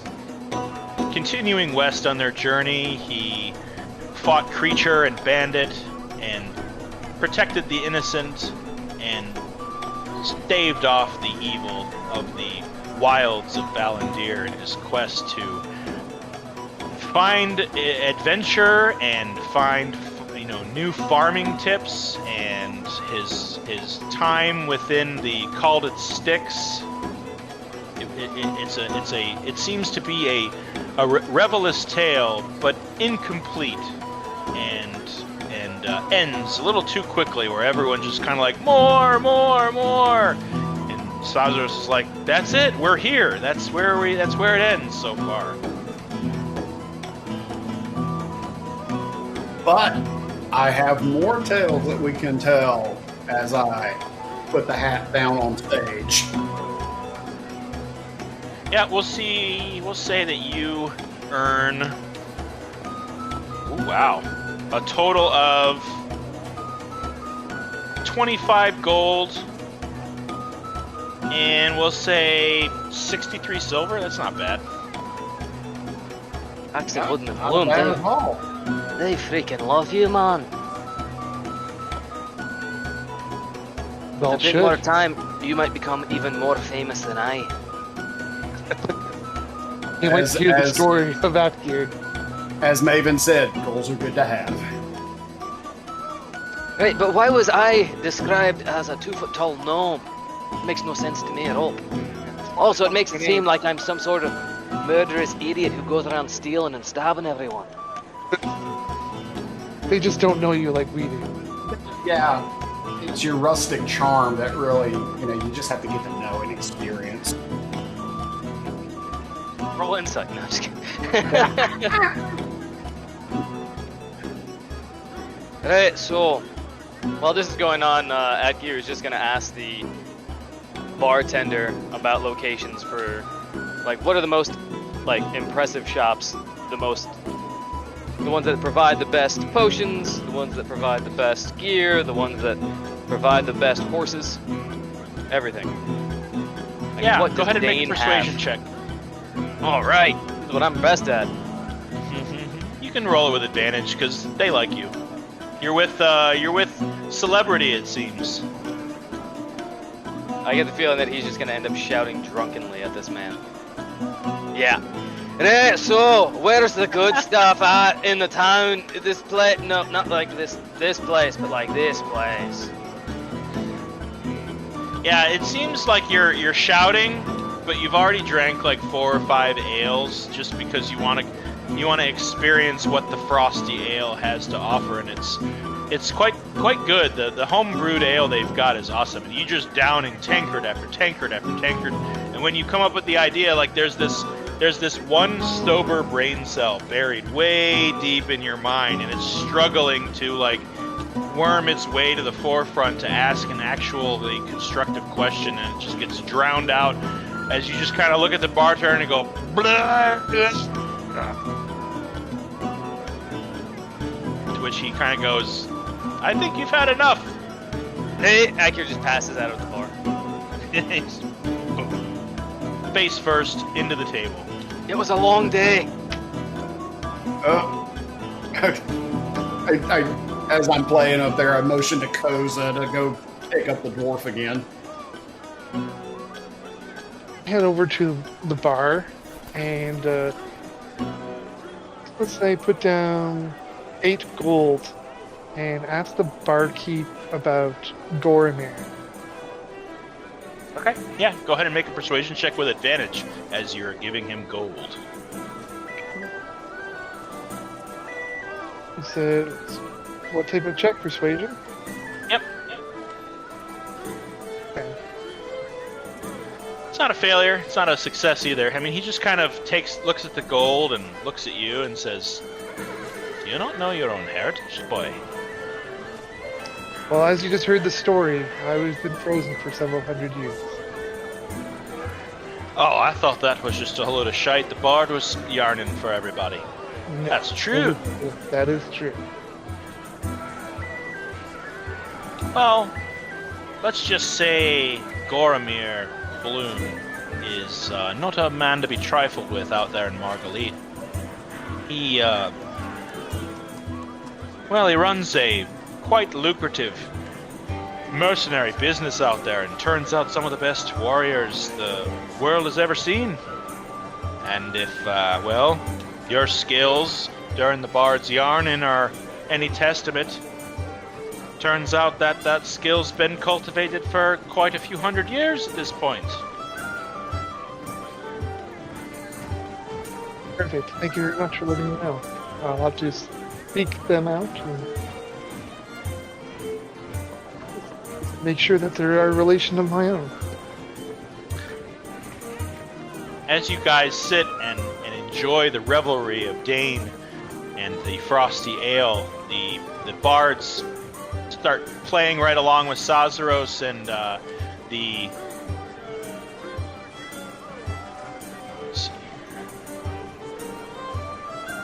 bards continue a little ditty here and there, and drinks are had and food is consumed, and as you guys decide on what to do next, we're gonna go ahead and end the session there.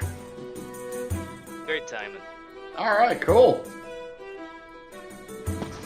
That was awesome. Welcome to the team. Thank We were on the you. ropes there for a while. Had fun. What'd you say? I said we were on the ropes there for a while. Yeah, that was a good fight. Yeah. I was like, I is there some, miscalculated. I should be dead. I was like, That's is there okay. some trick we're missing here? No, well done, guys. That was a hard fight. Possibly the hardest you guys have encountered, though certainly won't be the hardest in the future. I would like everybody to know that as of today, you all officially level up to 6. Woohoo! So go ahead and take the next couple weeks fine-tuning your leveled up process. Steph, I would like to extend my warm welcome to the party. I think you did really great, and I'm looking forward to how you add to the experience. Thank you. It was really fun. I've been looking forward to it for a while now. Excuse me. Oh, Well, we're happy And to have you. everybody else, that was a lot. That was great. That was a lot of fun to host. We will be meeting again on if I'm not mistaken, the 23rd. Is that right? Let me go to my Gibby, stop it. calendar here. My computer is being a little Sounds slower than right. it usually is. Only we can Yeah, use that 23rd. inspiration dice on our hit point roll. Sure. Really? Yep. So, Sweet. I didn't hear what you said. Oh, if only we could use our inspiration on that hit point roll. Reroll our hit point. Yeah, that'd be great. So yeah, we'll meet again on the 23rd, and if you guys have any questions, don't feel hesitant to drop me a note. Like I said, I get back to everybody pretty quick. Okay. We'll go. All right. Cool. All right, everybody. Good game. See you next time. Yeah. Bye. Good one, See ya. everybody. And I will, Bogey, I will give you the stats on that sword. All right. All right. Bye, everybody. Bye. Bye.